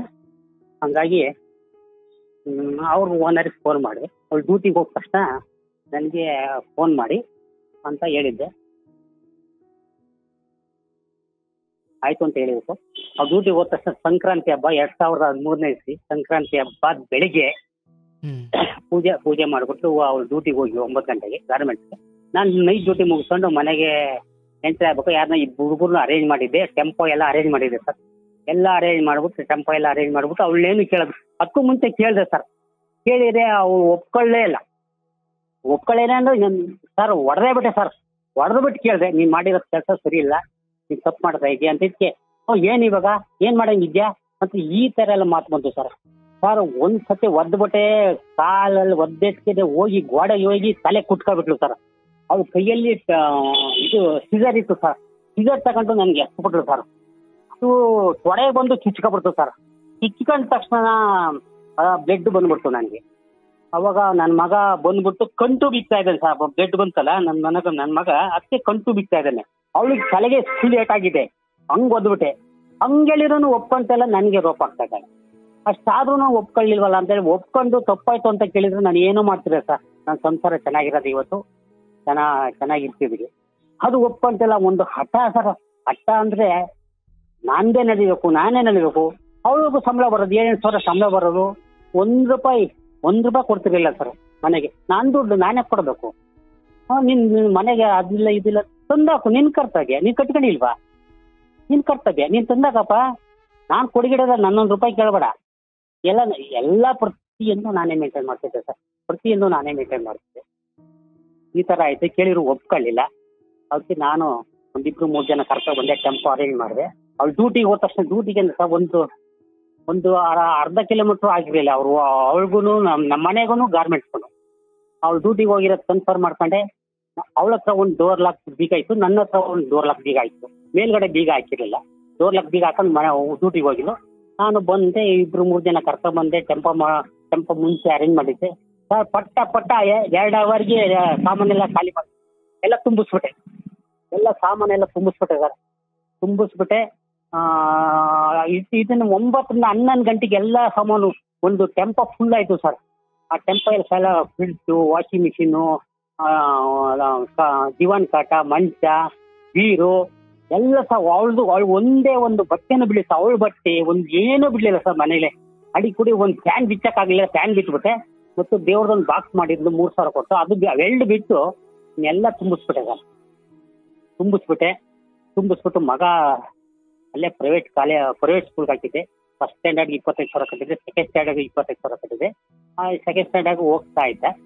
ನಾನು ಟೆಂಪೋ ತುಂಬಿಸ್ಬಿಟ್ಟು ಸೀದಾ ಸ್ಕೂಲ್ ಹತ್ರ ಹೋಗಿ ಈಗ ಪಾಪ ಅವ್ರಿಗೆ ಮಾಸ್ಟಿಗೆ ಸುಳ್ಳು ಹೇಳ್ಬಿಟ್ಟು ಅವರು ಯಾರ ನಮ್ಮ ರಿಲೇಷನ್ ತೀರ್ಕೊಂಡಿದ್ದಾರೆ, ಪಾಪು ಕಳಿಸ್ತೀವಿ ಅಂತ ಹೇಳ್ದೆ. ಅವ್ರು ಕಳಿಸಿದ್ರು. ಪಾಪು ಕರ್ಕೊಂಡೆ ಸರ್. ಪಾಪುನು ಗಾಡಿಯಲ್ಲಿ ಕುಳಿಸ್ಕೊಬಿಟ್ಟು ಟೆಂಪೋ ತಗೊಂಡು ಸೀದಾ ಊರಿಗೆ ಹೊರಟದೆ. ಅವಳು 1:15 ಊಟಕ್ಕೆ ಬಂದು 1:15 ಊಟಕ್ಕೆ ಬಿಡ್ತಾರೆ. ಊಟಕ್ಕೆ ಬಂದು ನೋಡ್ತಾಳೆ ಎಲ್ಲ ಫುಲ್ ಖಾಲಿ. ಬೀಗನು ಅವಾಗಲೇ ಎಲ್ಲ ಖಾಲಿ ಮಾಡ್ಬಿಟ್ಟು ಬೀಗ ಓನರ್ ಕೈ ಕೊಟ್ಟು ಹೋಗ್ಬಿಟ್ಟಿದ್ದೆ. ಅವಳ ಹತ್ರ ಒಂದು ಡೋರ್ ಲಾಕ್ ಇತ್ತಲ್ಲ, ಬೀಗ ಕೊಟ್ಬಿಟ್ಟಿದ್ದೆ. ಬೀಗ ಕೊಟ್ಬಿಟ್ಟು ಹೋದೆ. ಅವಳು ಬಂದು ಬೀಗ ತೆಗೆದು ನೋಡಿದ್ದು ಎಲ್ಲ ಫುಲ್ ಖಾಲಿ. ಅವಳಿಗೆ ಫುಲ್ಲು ಆಗೋಗ್ಬಿಟ್ಲು. ಯಾಕೆ ಹಿಂಗಾಗೋಯ್ತು, ಏನ್ ಕತೆ, ಏನ್ ಹಿಂಗಾಗೋಗ್ಬಿಡ್ತಲ್ಲ ಕತೆ ಅಂತ ಹೇಳ್ಬಿಟ್ಟು ಅವಳು ತಕ್ಕಂತ ಅವನಿಗೆ ಫೋನ್ ಮಾಡವಳೆ. ನಮ್ಮ ಫ್ರೆಂಡ್ಗೆ ಅವ್ನು ಇಟ್ಕೊಂಡಿದ್ಲಲ್ಲ, ಅವನಿಗೆ ಫೋನ್ ಮಾಡಿದ್ಲಲ್ಲ. ಅದೆಷ್ಟು ಬೇಗ ಮಾಡಿದ್ಲ ಗೊತ್ತಿಲ್ಲ. ಅವ್ನು ನನಗೆ ಫೋನ್ ಮಾಡ್ದ. ನಾವು ಅಲ್ಲೇ ಹೋಗ್ತಾ ಇದ್ವಿ. ಅಲ್ಲೇ ಡಬಲ್ಪೇಟೆ ಹತ್ರ ಹೋಗ್ತಾ ಇದ್ವಿ. ಊರಿಗೆ ಹೋಗೋಣ ಅಂತ ಹೇಳ್ಬಿಟ್ಟು ಅವ್ನು ಫೋನ್ ಮಾಡ್ದ. ನಾನು 2-3 ಸರಿ ಫೋನ್ ಮಾಡ್ದೆ, ಎತ್ತಿಲ್ಲ. ಇನ್ನೂ ಒಂದು 2-3 ಸರಿ ಫೋನ್ ಮಾಡ್ದೆ, ಎತ್ತುದೆ. ಆಮೇಲೆ ಏನಪ್ಪ ಅಂತಂದೆ. ನೀನು ಮಾಡಿರೋ ಸರಿನಾ ಅಂತಂದ. ಏನು ಮಾಡಿದ್ದೀನಿ ಅಂತ. ನನ್ನ ಬಟ್ಟೆನೂ ಅವನವು ಬಟ್ಟೆ ಇದ್ವು ಸರ್ ನಮ್ಮ ಮನೆಗೆ. ನನ್ನ ಬಟ್ಟೆನೂ ಎಲ್ಲ ಖಾಲಿ ಮಾಡ್ಕೊಂಡು ಹೋಗಿದ್ದೆಲ್ಲ ಸರಿನಾ ಅಂದ್ರೆ. ನೀನು ಮಾಡಿರೋ ಸರಿನಾ ಅಂತಂದೆ. ನಾನೇನು ಮಾಡಿದ್ದೀನಿ ಅಂತ. ನೀನು ನಂಬಿಕೆ ದ್ರೋಹ ಮಾಡಿದ್ಯಾ? ನನ್ನ ಹೆಂಡತಿನ ಇಟ್ಕೊಬಿಟ್ಟು ನನ್ನ ಸಂಸಾರಕ್ಕೆ ಒತ್ತು ತಂದ್ಬಿಟ್ಟು ನನ್ನ ಸಂಸಾರನೇ ಹಾಳು ಮಾಡಾಕ್ಬಿಟ್ಟಲ್ಲಪ್ಪ ನೀನು. ಫ್ರೆಂಡು ಅಂತ ಬಿಚ್ಕೊಂಡಿದ್ಕೆ ನಾನು ಅವತ್ತೇ ಹೇಳ್ದೆ. 1,000 ರೂಪಾಯಿ ಕದ್ದಾಗಲೇ ಹೇಳ್ದೆ ನಾನು. ಇವ್ನು ಸರಿ ಇಲ್ಲ ಅಂತ ಹೇಳಿದ್ರು ನನ್ನ ಹೆಂಡತಿ ನಿನ್ನ ಬೇಡ, ತಪ್ಪು ಒಪ್ಕೊಂಡಿದ್ದಾನೆ, ಕೊಟ್ಟಿದ್ದಾನೆ ಬಿಡು ಅಂತ ಹೇಳ್ಬಿಟ್ಟು ಉಳ್ಸಿದ್ಕೆ ನೀನು ಇವತ್ತು ನನ್ನ ಸಂಸಾರನೇ ಹಾಳು ಮಾಡಾಕ್ತಲ್ಲಪ್ಪ. ನೀನು ಮಾಡಿ ಸರಿನಾ ಅಂತಂದು. ಏನಾಯ್ತು ನಿನ್ನ ಹತ್ರ ಸಾಕ್ಷಿ? ನಿನ್ನ ಹೆಂಡತಿನ ಇಟ್ಕೊಂಡಿರೋಕ್ಕೆ ನಿನ್ನ ಹತ್ರ ಏನಾಯ್ತು ಸರ್? ಸಾಕ್ಷಿ ಇದೆ. ನನ್ನ ಹತ್ರ ಸಾಕ್ಷಿ ಇಟ್ಕೊಂಡೆ ನಾನು ಇಷ್ಟೆಲ್ಲ ನಾನು ಮಾಡೋದಕ್ಕೆ ನಿರ್ಧಾರ ಮಾಡಿದ್ದು ಅಂತ ನಾನು ಹೇಳ್ದೆ ಸರ್. ಇಲ್ಲ ಊರಿಗೆ ಹೋದೆ. ಆಮೇಲೆ ಫೋನ್ ಕಟ್ ಮಾಡ್ಬಿಟ್ಟೆ ನಾನೇ. ತಿರ್ಗಿ ಮಾಡಲಿಲ್ಲ. ಅವಳಂತೂ ನನ್ನ ಹೆಂಡತಿ ಅಂತ ಮಾಡಲಿಲ್ಲ. ಅವನೇ ಫೋನ್ ಮಾಡ್ದೆ. ತಿರ್ಗಿ ಫೋನ್ ಕಟ್ ಮಾಡಿದೆ. ಮತ್ತೆ ಮಾಡ್ತಾ ಇದ್ದೆ. ನಾನು ಎತ್ತೇ ಇಲ್ಲ. ಸ್ವಿಚ್ ಆಫ್ ಮಾಡಿಬಿಟ್ಟೆ. ಸೀದಾ ಊರಿಗೆ ಹೋಗ್ಬಿಟ್ಟು ಕೆಲಸನೂ ಬಿಟ್ಟೆ ಸರ್. ಮ್ಯಾನೇಜರ್ಗೆ ಹೇಳಿದೆ. ನಮ್ಮ ಮ್ಯಾನೇಜರ್ಗೆ ಹಿಂಗಾಗಿದೆ ಅಂದಿತ್ತು. ಸಾವಿರ 1 ದಿವಸನೋ 2 ದಿವಸನೋ ರಜೆ ಕೊಡ್ತಿರ್ಲಿಲ್ಲ. ನಮ್ಮ ಮ್ಯಾನೇಜರ್ಗೆ ಈ ಥರ ಮ್ಯಾಚ್ ಹಿಂಗಾಗಿದೆ ಅಂದಿದ್ದಕ್ಕೆ ಎಷ್ಟು ದಿವಸ ಆಗುತ್ತೆ ನೀನು ಪ್ರಾಬ್ಲಮ್ ಎಲ್ಲ ಸಾಲ್ವ್ ಮಾಡ್ಕೊಂಡು ಬಾ ಅಂತ ನಮ್ಮ ಮ್ಯಾನೇಜರ್ ಭರವಸೆ ಕೊಟ್ಟರು. 12-15 ದಿವಸ ರಜಾ ಕೊಟ್ಟರು. ಎಲ್ಲ ಸಾಲ್ವ್ ಮಾಡ್ಕೊಂಡು ಬಂದೆ. ಆಮೇಲೆ 10 ದಿವಸ ಕಳೆದ್ಮೇಲೆ ಪೊಲೀಸ್ ಕಂಪ್ಲೇಂಟ್ ಕೊಟ್ಟರು sir. Subramanyapura police station complaint ಕೊಟ್ಟರು. ಏನಂತ ಕಂಪ್ಲೇಂಟ್ ಕೊಟ್ಟರು? ನನ್ನ ಮಗನ ಕಿಡ್ನಾಪ್ ಮಾಡ್ಕೊಂಡು ಹೋಗಿದ್ದಾನೆ, ಮತ್ತೆ ನನ್ನ ಸಾಮಾನೆಲ್ಲನ ಕತ್ಕೊಂಡು ಹೋಗಿದ್ದಾನೆ ಅಂತ ಹೇಳ್ಬಿಟ್ಟು ಕಂಪ್ಲೇಂಟ್ ಕೊಟ್ಟರು. ಆಮೇಲೆ ಪೊಲೀಸರಿಗೆ ಒಂದು ಸ್ವಲ್ಪ ದುಡ್ಡು ಕೊಟ್ಟಿದ್ರು. ಯಾಕೆಂದ್ರೆ ಪ್ರೈವೇಟ್ ಕಾರಲ್ಲಿ ಪೊಲೀಸ್ನವ್ರಿಗೂ ಕರ್ಕೊಂಡು ನಮ್ಮೂರಿಗೆ ಬಂದಿದ್ರು, ಹಂಗಾಗಿ ದುಡ್ಡು ಖರ್ಚಾಗಿರುತ್ತೆ ಅವಾಗ. ಹಾಗೆ ಪೊಲೀಸರಿಗೆ ದುಡ್ಡು ಕೊಟ್ಬಿಟ್ಟು ಇದು ಮಾಡ್ಬಿಟ್ಟು ಪೊಲೀಸ್ನವ್ರು ಕರ್ಕೊಂಡು ಅವ್ರ ಅಪ್ಪ ಕರ್ಕೊಂಡು ಬಂದ್ರು ಸರ್. ನಮ್ಮ ಮಾವ ಪೊಲೀಸ್ನವ್ರನ್ನ ನಮ್ಮ ಮನೆ ಬಾಗ್ಲಿಗೆ ಕರ್ಕೊಂಡು ಬಂದ್ರು. ಅವಾಗ ನನಗೆ ಗೊತ್ತಾಯ್ತು. ನಾನು ಬೇರೆ ಕಡೆ ಇದ್ದೆ, ಅವಾಗ ಹೊರಗಡೆ ಇದ್ದೆ ನಾನು. ಅವ್ರಿಗೆ ಸಿಗ್ಲಿಲ್ಲ, ಪೊಲೀಸ್ನವ್ರಿಗೆ ಸಿಗ್ಲಿಲ್ಲ. ನಾನು ಮನೆಗಿದ್ದು ನಮ್ಮ ಅಪ್ಪ ನಮ್ಮಮ್ಮ ಎಲ್ಲ ಇತ್ತು. ಪೊಲೀಸರಿಗೆ ಹಂಗೂ ನಮ್ಮ ತಾಯಿ ಹೇಳಿರು, ಹಿಂಗೆಲ್ಲ ಮಾಡಿರೋ ಸರಿ ನಂದಿಕ್ಕೆ. ಅದೇನಮ್ಮ ನಮಗೆ ಗೊತ್ತಿಲ್ಲ, ಪೊಲೀಸ್ ಕಂಪ್ಲೇಂಟ್ ಕೊಟ್ಟಿದ್ದಾರೆ. ಏನಂತ ಕೊಟ್ಟಿದ್ದಾರೆ ಸ್ವಾಮಿ? ಮಗು ಕಿಡ್ನಾಪ್ ಮಾಡ್ಕೊಂಡು ಹೋಗಿದ್ದಾನೆ, ಸಾಮಾನೆಲ್ಲ ಕಳ್ತನ ಮಾಡ್ಕೊಂಡು ಹೋಗಿದ್ದಾನೆ ಅಂತ ಹೇಳ್ಬಿಟ್ಟು ಕಂಪ್ಲೇಂಟ್ ಕೊಟ್ಟಿದ್ದಾರೆ. ಅವ್ನು ಕರ್ಕೊಂಡು ಹೋಗಕ್ ಬಂದಿದ್ದೀವಿ, ಎಲ್ಲಿ ನಿನ್ ಮಗ ಅಂತಂದ್ರು. ಇಲ್ಲ, ಅವನ್ನೆಲ್ಲ ಹೊರಗಡೆ ಹೋಗಿದ್ದಾನೆ, ಬಂದಾಗ ಕಳಿಸ್ತೀವಿ ಹೋಗಿ. ಇಲ್ಲಮ್ಮ ನಾನು ಬಿಡೋದಿಲ್ಲ, ಕರ್ಕೊಂಡು ಹೋಗಕ್ಕೆ ಬಂದಿರೋದು, ಬಿಡೋದಿಲ್ಲ ಅಂತಂದ್ರು. ಬಿಡೋದಿಲ್ಲ ಅಂತಂದ್ರೆ ಬಂದು ಇಲ್ಲಿ ಇಲ್ವಲ್ಲ ಸರ್, ಇಲ್ಲಿ ಇದ್ರೆ ಎಲ್ಲ ಚೆಕ್ ಮಾಡ್ಕೊಳ್ರಿ. ಇಲ್ಲ ಗೊತ್ತಾನು ಹೋಗ್ರಿ, ಕಳಿಸ್ತೀನಿ, ನನಗೆ ಅವನೇನು ಅಂತ ತಪ್ಪೇನು ಮಾಡಿಲ್ಲ ಅಂತ ನಮ್ಮ ತಾಯಿ ಎಲ್ಲ ವಾದ ಮಾಡಿದ್ರು. ಆಮೇಲೆ ಆಯ್ತು ಸರ್, ಗಮ್ಮಗಳ ಕಂಪ್ಲೀಟ್ ಆದ್ಮೇಲೆ ನನಗೊಬ್ರು ACP ಪರಿಚಯ ಇದ್ರು. ACP ಅಂದ್ರೆ ನಮ್ಮೂರ ಹತ್ರದಾಗೆ ಮದುವೆ ಆಗಿದ್ದು. ACP ಅಂದ್ರೆ ನನಗೆ ಡೈರೆಕ್ಟ್ ಆಗಿ ಪರಿಚಯ ಇರಲಿಲ್ಲ, ನನ್ನ ರಿಲೇಷನ್ ಕಡೆಯಿಂದ ಪರಿಚಯ ಆಗಿದ್ರು. ನಮ್ಮ ಪೊಲೀಸ್ನವರು ಇಲ್ಲಿಗೆ ಬಂದಿದ್ದಾರೆ ನಮ್ಮ ಮನೆ ಹತ್ರ. ನನಗೂ ಮ್ಯಾಟ್ರ್ ಗೊತ್ತಾಯ್ತು, ಪೊಲೀಸ್ನವ್ರು ಬಂದಿದ್ದಾರೆ, ನಾನು ಹೊರಗಡೆ ಇದ್ದೆ, ಪೊಲೀಸ್ನವ್ರು ಬಂದಿದ್ದಾರೆ ಎಂಬುದು ನನಗೆ ಫೋನ್ ಬಂತು. ಆಮೇಲೆ ನಾನು ಯಾವ ಕಡೆಯಿಂದ ACP ಕಾಂಟ್ಯಾಕ್ಟ್ ಮಾಡಿದೆ ಸರ್. ಮ್ಯಾಟ್ರ್ ಎಲ್ಲ ಹೇಳಿದೆ ACP ಅವ್ರಿಗೆ, ಹಿಂಗಾಗಿದೆ ಅಂತ ACP ಸಾಹೇಬ್ರಿಗೆ ಎಲ್ಲ ಹೇಳಿದೆ ಸರ್. ಅವರು ದೇವ್ರ ಥರ ನನಗೆ ಬಂದರು ಸರ್, ಸುಳ್ಳು ಹೇಳ್ಬಾರ್ದು. ನಾನು ಪೊಲೀಸ್ನವ್ರಿಗೆ 1 ರೂಪಾಯಿನೂ ನಾನು ಕೊಟ್ಟಿಲ್ಲ, ಅವತ್ತು ಯಾರಿಗೂ 10 ರೂಪಾಯಿ ನಾನು ಕೊಟ್ಟಿಲ್ಲ. ಆ ದೇವ್ರ ಥರ ಬಂದು ಎಲ್ಲ ನನ್ನ ಮ್ಯಾಟ್ರ್ ಕೇಳ್ಬಿಟ್ಟು, ನೀನೇನು ಎದಕ್ಕೊಳ್ಬೇಕಣ, ನಾನು ಇನ್ಸ್ಪೆಕ್ಟರ್ ಫೋನ್ ಮಾಡ್ತೀನಿ ಇವಾಗಲೇನ, ಇನ್ಸ್ಪೆಕ್ಟರ್ ಫೋನ್ ಮಾಡಿ ನೀನೇನು ಎದಕ್ಕೊಳ್ಬೇಡ, ನೀನು ನಾಳೆ ನನ್ನ ಆಫೀಸಿಗೆ ಬಾ ಅಂತಂದು ACP ಅವರು. ಅವತ್ತು ಗುರುವಾರ ಬಂದಿತ್ತು, ಶುಕ್ರವಾರ ಬೆಳಗ್ಗೆ ನೀನು ಆಫೀಸಿಗೆ ಬಾ, ನಮ್ಮ ಆಫೀಸ್ಗೆ, ಆಮೇಲೆ ಮುಂದೇನು ಮಾತಾಡೋಣ ಅಂತ ಹೇಳಿ ನಾನು ಇನ್ಸ್ಪೆಕ್ಟರ್ಗೆ ಹೇಳ್ಬಿಟ್ಟು ಪೊಲೀಸರನ್ನ ವಾಪಸ್ ತರಿಸ್ತೀನಿ, ನೀನೇನು ಟೆನ್ಷನ್ ತಗೋಬೇಡ, ನಿನ್ನ ಮಗನ ಕರ್ಕೊಂಡು ನೀನು ಬೆಳಿಗ್ಗೆ ಆಫೀಸಿಗೆ ಬಾ ಅಂತಂದ್ರೆ. ಆಯ್ತು ಸರ್ ಅಂತಂದು. ಅವ್ರು ಈ ತಕ್ಷಣ ಇನ್ಸ್ಪೆಕ್ಟರ್ ಫೋನ್ ಮಾಡಿ ಮಾತಾಡಿದ್ದಾರೆ, ಇನ್ಸ್ಪೆಕ್ಟ್ರು ಈ PC ಫೋನ್ ಮಾಡಿ ಮಾತಾಡಿದ್ದಾರೆ. ನೀನು ವಾಪಸ್ ಬರಪ್ಪ, ನಾಳೆ ಬರ್ತಾನಂತ ಅಯ್ಯಪ್ಪ, ನೀನು ಬಂದ್ಬಿಡು ಅಂತೇಳಿ ಪೊಲೀಸ್ನವರು ವಾಪಸ್ ಹೊಲ್ಕೊಳ್ರು ಸರ್. ನಾನು ಅವತ್ತು ಬೆಳಿಗ್ಗೆ ಸೀದಾ ACP ಸಾಹೇಬ್ರು ಹತ್ರ ಹೋಗಿ ಏನಾಯ್ತಪ್ಪ ಸಮಾಚಾರ ಇದೆ ಎಲ್ಲ A to Z ಹೇಳಿದೆ ಸರ್. ಈ ಥರ ಆಗೋಯ್ತು, ಈ ಥರ ಹಿಂಗಾಯಿತು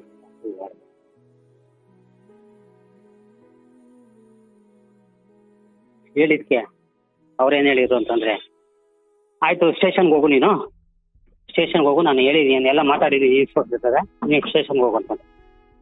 ಸ್ಟೇಷನ್ಗೆ ಹೋದೆ ಸರ್, ನಾನು ನನ್ನ ಮಗ ಇಬ್ಬರು ಹೋದ್ವಿ ಸ್ಟೇಷನ್ಗೆ.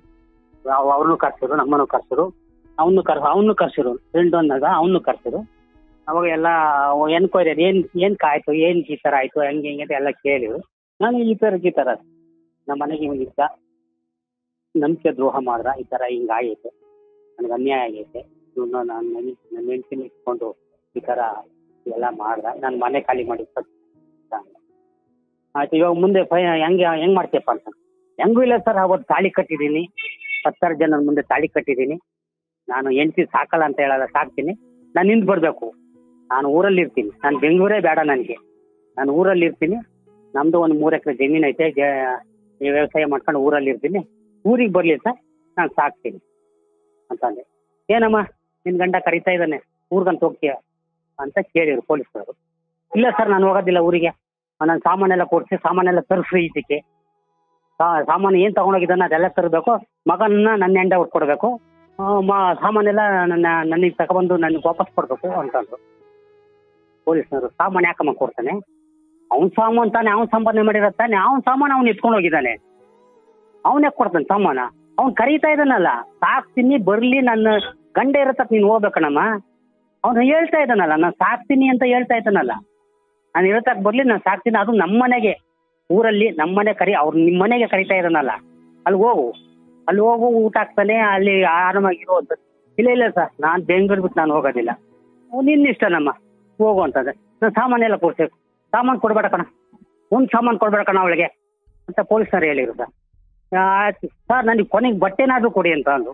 ಬಟ್ಟೆ ಎಲ್ಲ ಒಂದು ಬ್ಲೌಸನ್ನು ಕೊಡ್ಬೇಡ ಕಣ ಅವಳಿಗೆ, ಅದೇನಾಗ್ತದ ನೋಡ್ಬೇಡ, ಏನು ಕೊಡ್ಬೇಡ, ನೀನು ಹೋಗಮ್ಮ, ಹೋದ್ರೆ ಅವನಿಂದ ಹೋಗು, ಇಲ್ಲ ಅಂದರೆ ಹೋಗು ಅಂತ. ಸರ್ ಒಂದು ಸೈಟ್ ತಗೊಂಡಿದ್ದೆ ಸರ್ ಬೆಂಗಳೂರಲ್ಲಿ, ಇಷ್ಟ ಆಯಿತು. ಸೈಟ್ ತೊಗೊಂಡಿದ್ದೆ ಮಾದನಾಯಕನಹಳ್ಳಿಲಿ 2012ರಲ್ಲಿ. ಸೈಟ್ ತಗೊಂಡು 3 ತಿಂಗಳಿಗೆ ಈ ಥರ ಆಯಿತು ಸರ್. 3 ತಿಂಗಳಿಗೆ ಈ ಥರ ಆಯಿತು. ಅದಿದೆ ಅವ್ರದ್ದೇ ಪ್ರೀ ಪ್ಲಾನ್ ಏನೋ ಗೊತ್ತಿಲ್ಲ. 10.5 ಲಕ್ಷಕ್ಕೆ ಸೈಟ್ ತೊಗೊಂಡೆ ಮಾದನಾಯಕನಹಳ್ಳಿಲಿ. ತೊಗೊಂಡೆ ಒಂದು ಸ್ವಲ್ಪ ಸಾಲನೂ ಮಾಡ್ಕೊಂಡಿದ್ದೆ ಸರ್. ಸರ್ ನೀವು ನಂಬ್ತೀರಾ ಬಿಡ್ತೀರಾ, ನಾನು ಸುಳ್ಳು ಹೇಳ್ತಾ ಇಲ್ಲ. ಒಂದು 8.5 ಲಕ್ಷ ನನ್ನ ದುಡ್ಡು, ಇನ್ನು ಉಳಿದಿದ್ದು ಅವ್ರದ್ದು. ಅವಳ ದುಡ್ಡು ಒಂದು 2 ಲಕ್ಷ ಇರ್ಬೋದು ಅವಳ ದುಡ್ಡು ಅಷ್ಟೇ. 8.5 ಲಕ್ಷ ದುಡ್ಡು ನಂದು. ಸಾಲನೂ ಮಾಡ್ಕೊಬಿಟ್ಟಿದ್ದೆ. ಅವ್ರ ತಂಗಿಯರವೆಲ್ಲ ಚೀಟಿ ನನ್ನ ಹತ್ರ ನನ್ನ ಹ್ಯಾಂಡವರ್ ಹಾಕಿದ್ರು. ಆ ಚೀಟಿ ಎಲ್ಲ ಇಟ್ಟಿದೆ. ಮತ್ತೆ ನನ್ನ ಫ್ರೆಂಡ್ಸ್ ಚೀಟಿ ಎಲ್ಲ ಇಟ್ಟಿದ್ದೆ. ಮತ್ತೆ ನಾನು ಸ್ವಲ್ಪ ಬಡ್ಡಿಗೆ ತಗೊಂಡಿದ್ದೆ. ಅದೆಲ್ಲ ಹಾಕಿ ಸೈಟ್ ತಗೊಂಡೆ 2012ರಲ್ಲಿ. ಸೈಟ್ ತಗೊಂಡು ನನ್ನ ಫ್ರೆಂಡ್ ಏನು ಮಾಡ್ಬಿಟ್ಟು, ನನ್ನ ಫ್ರೆಂಡೇನೆ ರಿಜಿಸ್ಟರ್ ಮಾಡಿಸ್ಬಿಟ್ಟ. ಫ್ರೆಂಡ್ ಇಬ್ಬರ ಹೆಸರು ಯಾರ ಹೆಸರು ಮಾಡಿಸೋದು ಅಂತ ಕೇಳಿದೆ.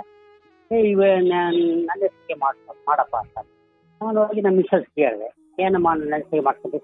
ಇಲ್ಲ ಬೇಡ ನನ್ನ ಹೆಸರಿಗೆ ಮಾಡಬೇಕು, ಹಂಗಿದ್ರೆ ಸೈಟ್ ತಗೊಳ್ಳಿ ಅಂದ್ರೆ ಬೇಡವೇ ಬೇಡ ಅಂತ ಅಂದು.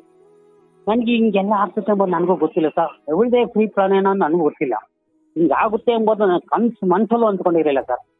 ಆಮೇಲೆ ಏನಾಯ್ತು ಅಂತಂದ್ರೆ ಏನು ಮಾಡಿದ್ರು ಒಪ್ಪಲಿಲ್ಲ ಸರ್. ಒಂದು ಇಬ್ಬರ ಹೆಸರಿಗೂ ಜಾಯಿಂಟ್ ಮಾಡೋಣ ಅಂತ ತಿಳ್ಕೊಳ್ಳಿ ಸರ್. ಅದಕ್ಕೂ ಒಪ್ಪಲಿಲ್ಲ ಸರ್. ನಮ್ಮ ಫ್ರೆಂಡ್ ಏನು ಮಾಡ್ಬಿಟ್ಟ, ಮಾಮ ಮುಂದೆ ತೊಂದರೆ ಆಗ್ತದೆ, ನೀನು ಇಲ್ಲ ಜಾಯಿಂಟ್ ಮಾಡ್ತಾ, ಇಲ್ಲ ನಿನ್ನ ಹೆಸರು ಮಾಡ್ತಾ ಅಂತ.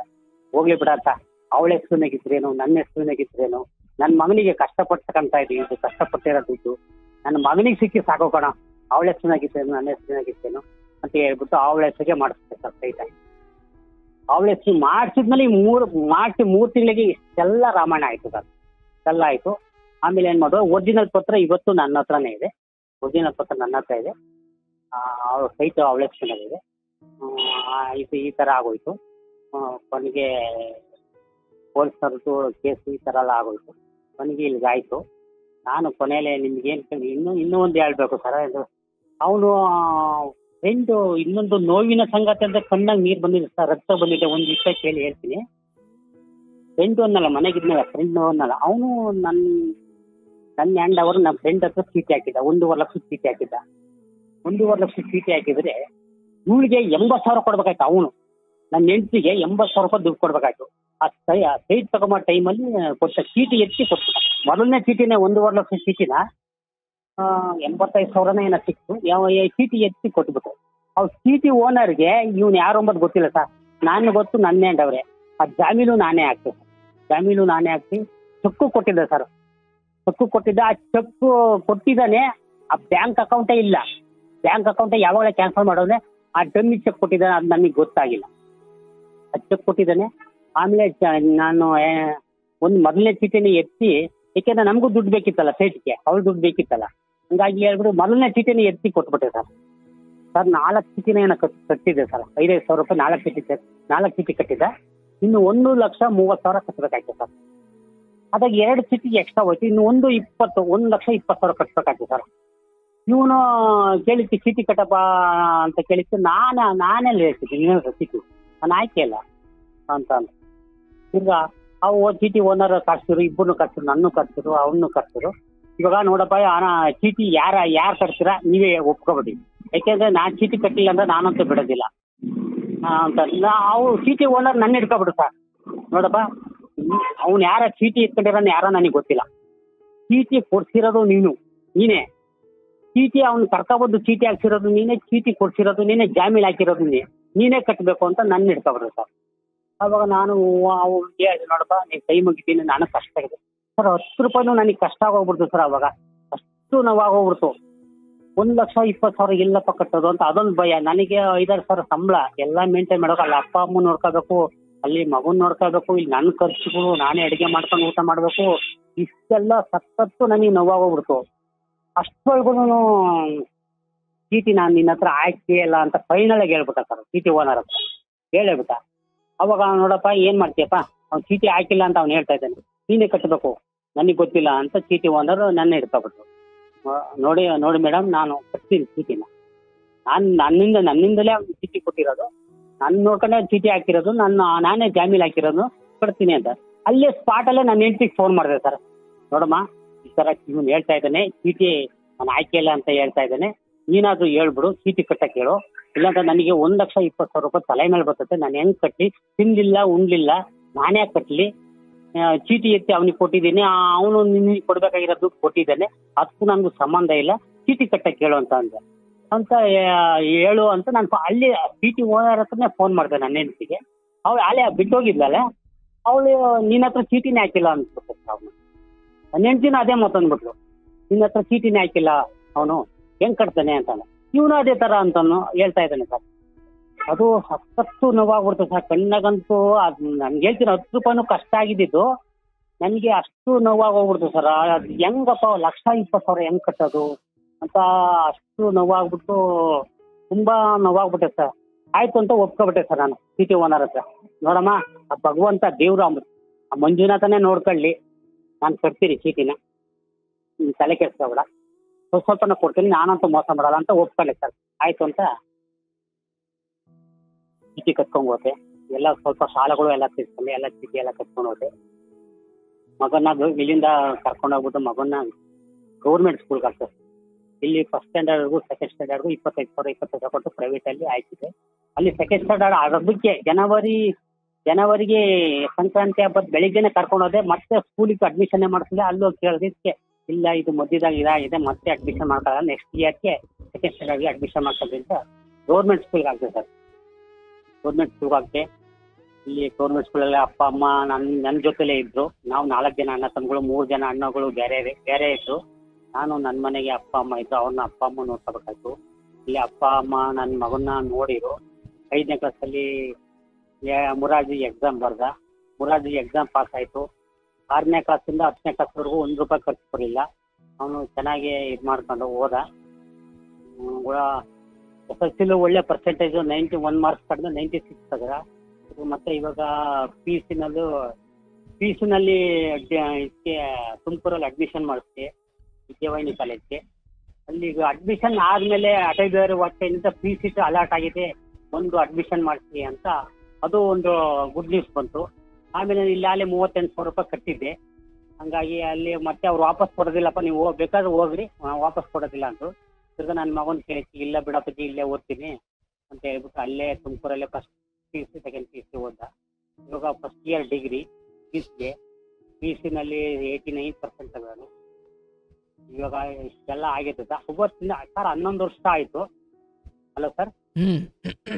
ಸರ್ 11 ವರ್ಷ ಆಯ್ತು. ಇದುವರೆಗೂ ಒಂದು ಫೋನ್ ನನ್ನ ಮಗನ್ ನೋಡೋದಾಗ್ಲಿ, ನೋಡೋದಾಗ್ಲಿ, ಒಂದು ಫೋನ್ ಆಗ್ಲಿ ಇಂಥವರೆಗೂ ಏನೂ ಇಲ್ಲ ಸರ್. ನಥಿಂಗ್. ಅವಳ ಮುಖ ನಾವು ನೋಡಿಲ್ಲ, ನಮ್ಮ ಮುಖ ಅವಳು ನೋಡಿಲ್ಲ, ಇಲ್ಲಿವರೆಗೂ ಏನೂ ಇಲ್ಲ ಸರ್. ಹಿಂಗಾಗೋಯ್ತು sir matter. ಈಗ ಯಾರ್ಯಾರಿದ್ದೀರಿ ಮುಂದೆ? ನಾನು ನಿಮ್ಮ ಈಗ ಯಾರ್ಯಾರಿದ್ದೀರಿ? ಕೇಳಿಸ್ತಾ ಇದೆಯಾ ನನ್ನ ಧ್ವನಿ? ಕೇಳಿಸ್ತಾರೆ. ಯಾರ್ಯಾರಿದ್ದೀರಿ ಈಗ ಅಂದೆ.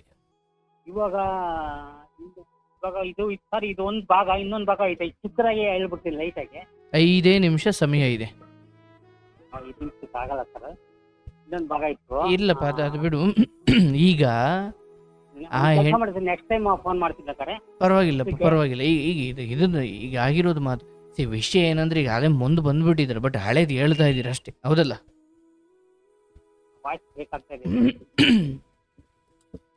ಕೇಳಿಸ್ತಾ ಇದೀನಪ್ಪ. ಇವಾಗ ಕೇಳಿಸ್ತು. ಅಂದ್ರೆ ಈಗ ಹಳೆ ಜೀವನದಲ್ಲಿ ತುಂಬಾ ನಾನು ಒಂದೇ ಒಂದು ಮಾತು ಕೇಳ್ತೀನಿ ಸರ್, ನಿಮ್ಮನ್ನ ಸಜೆಷನ್ ಮಾಡ್ಕೊಂತೀನಿ. ಏನಂದ್ರೆ ಮುಂದೆ ಇವಾಗ 11 ವರ್ಷದಿಂದ ನಮ್ಗೂ ಅವ್ರಿಗೂ ಕಾಂಟ್ಯಾಕ್ಟ್ ಇಲ್ಲ. ಅಕಸ್ಮಾತ್ ಅವಳಿಗೆ ಏನಾದ್ರು ಸೀರಿಯಸ್ ಆಗಿ ನನಗೊಂದು ಫೋನ್ ಬಂದು ನಾವು ಹೋಗೋದು ಎಂಟ್ರಿ ಆಗಬೇಕೋ ಬೇಡೋ ಅದನ್ನ ಕೇಳ್ತಾ ಇದ್ದೀನಿ.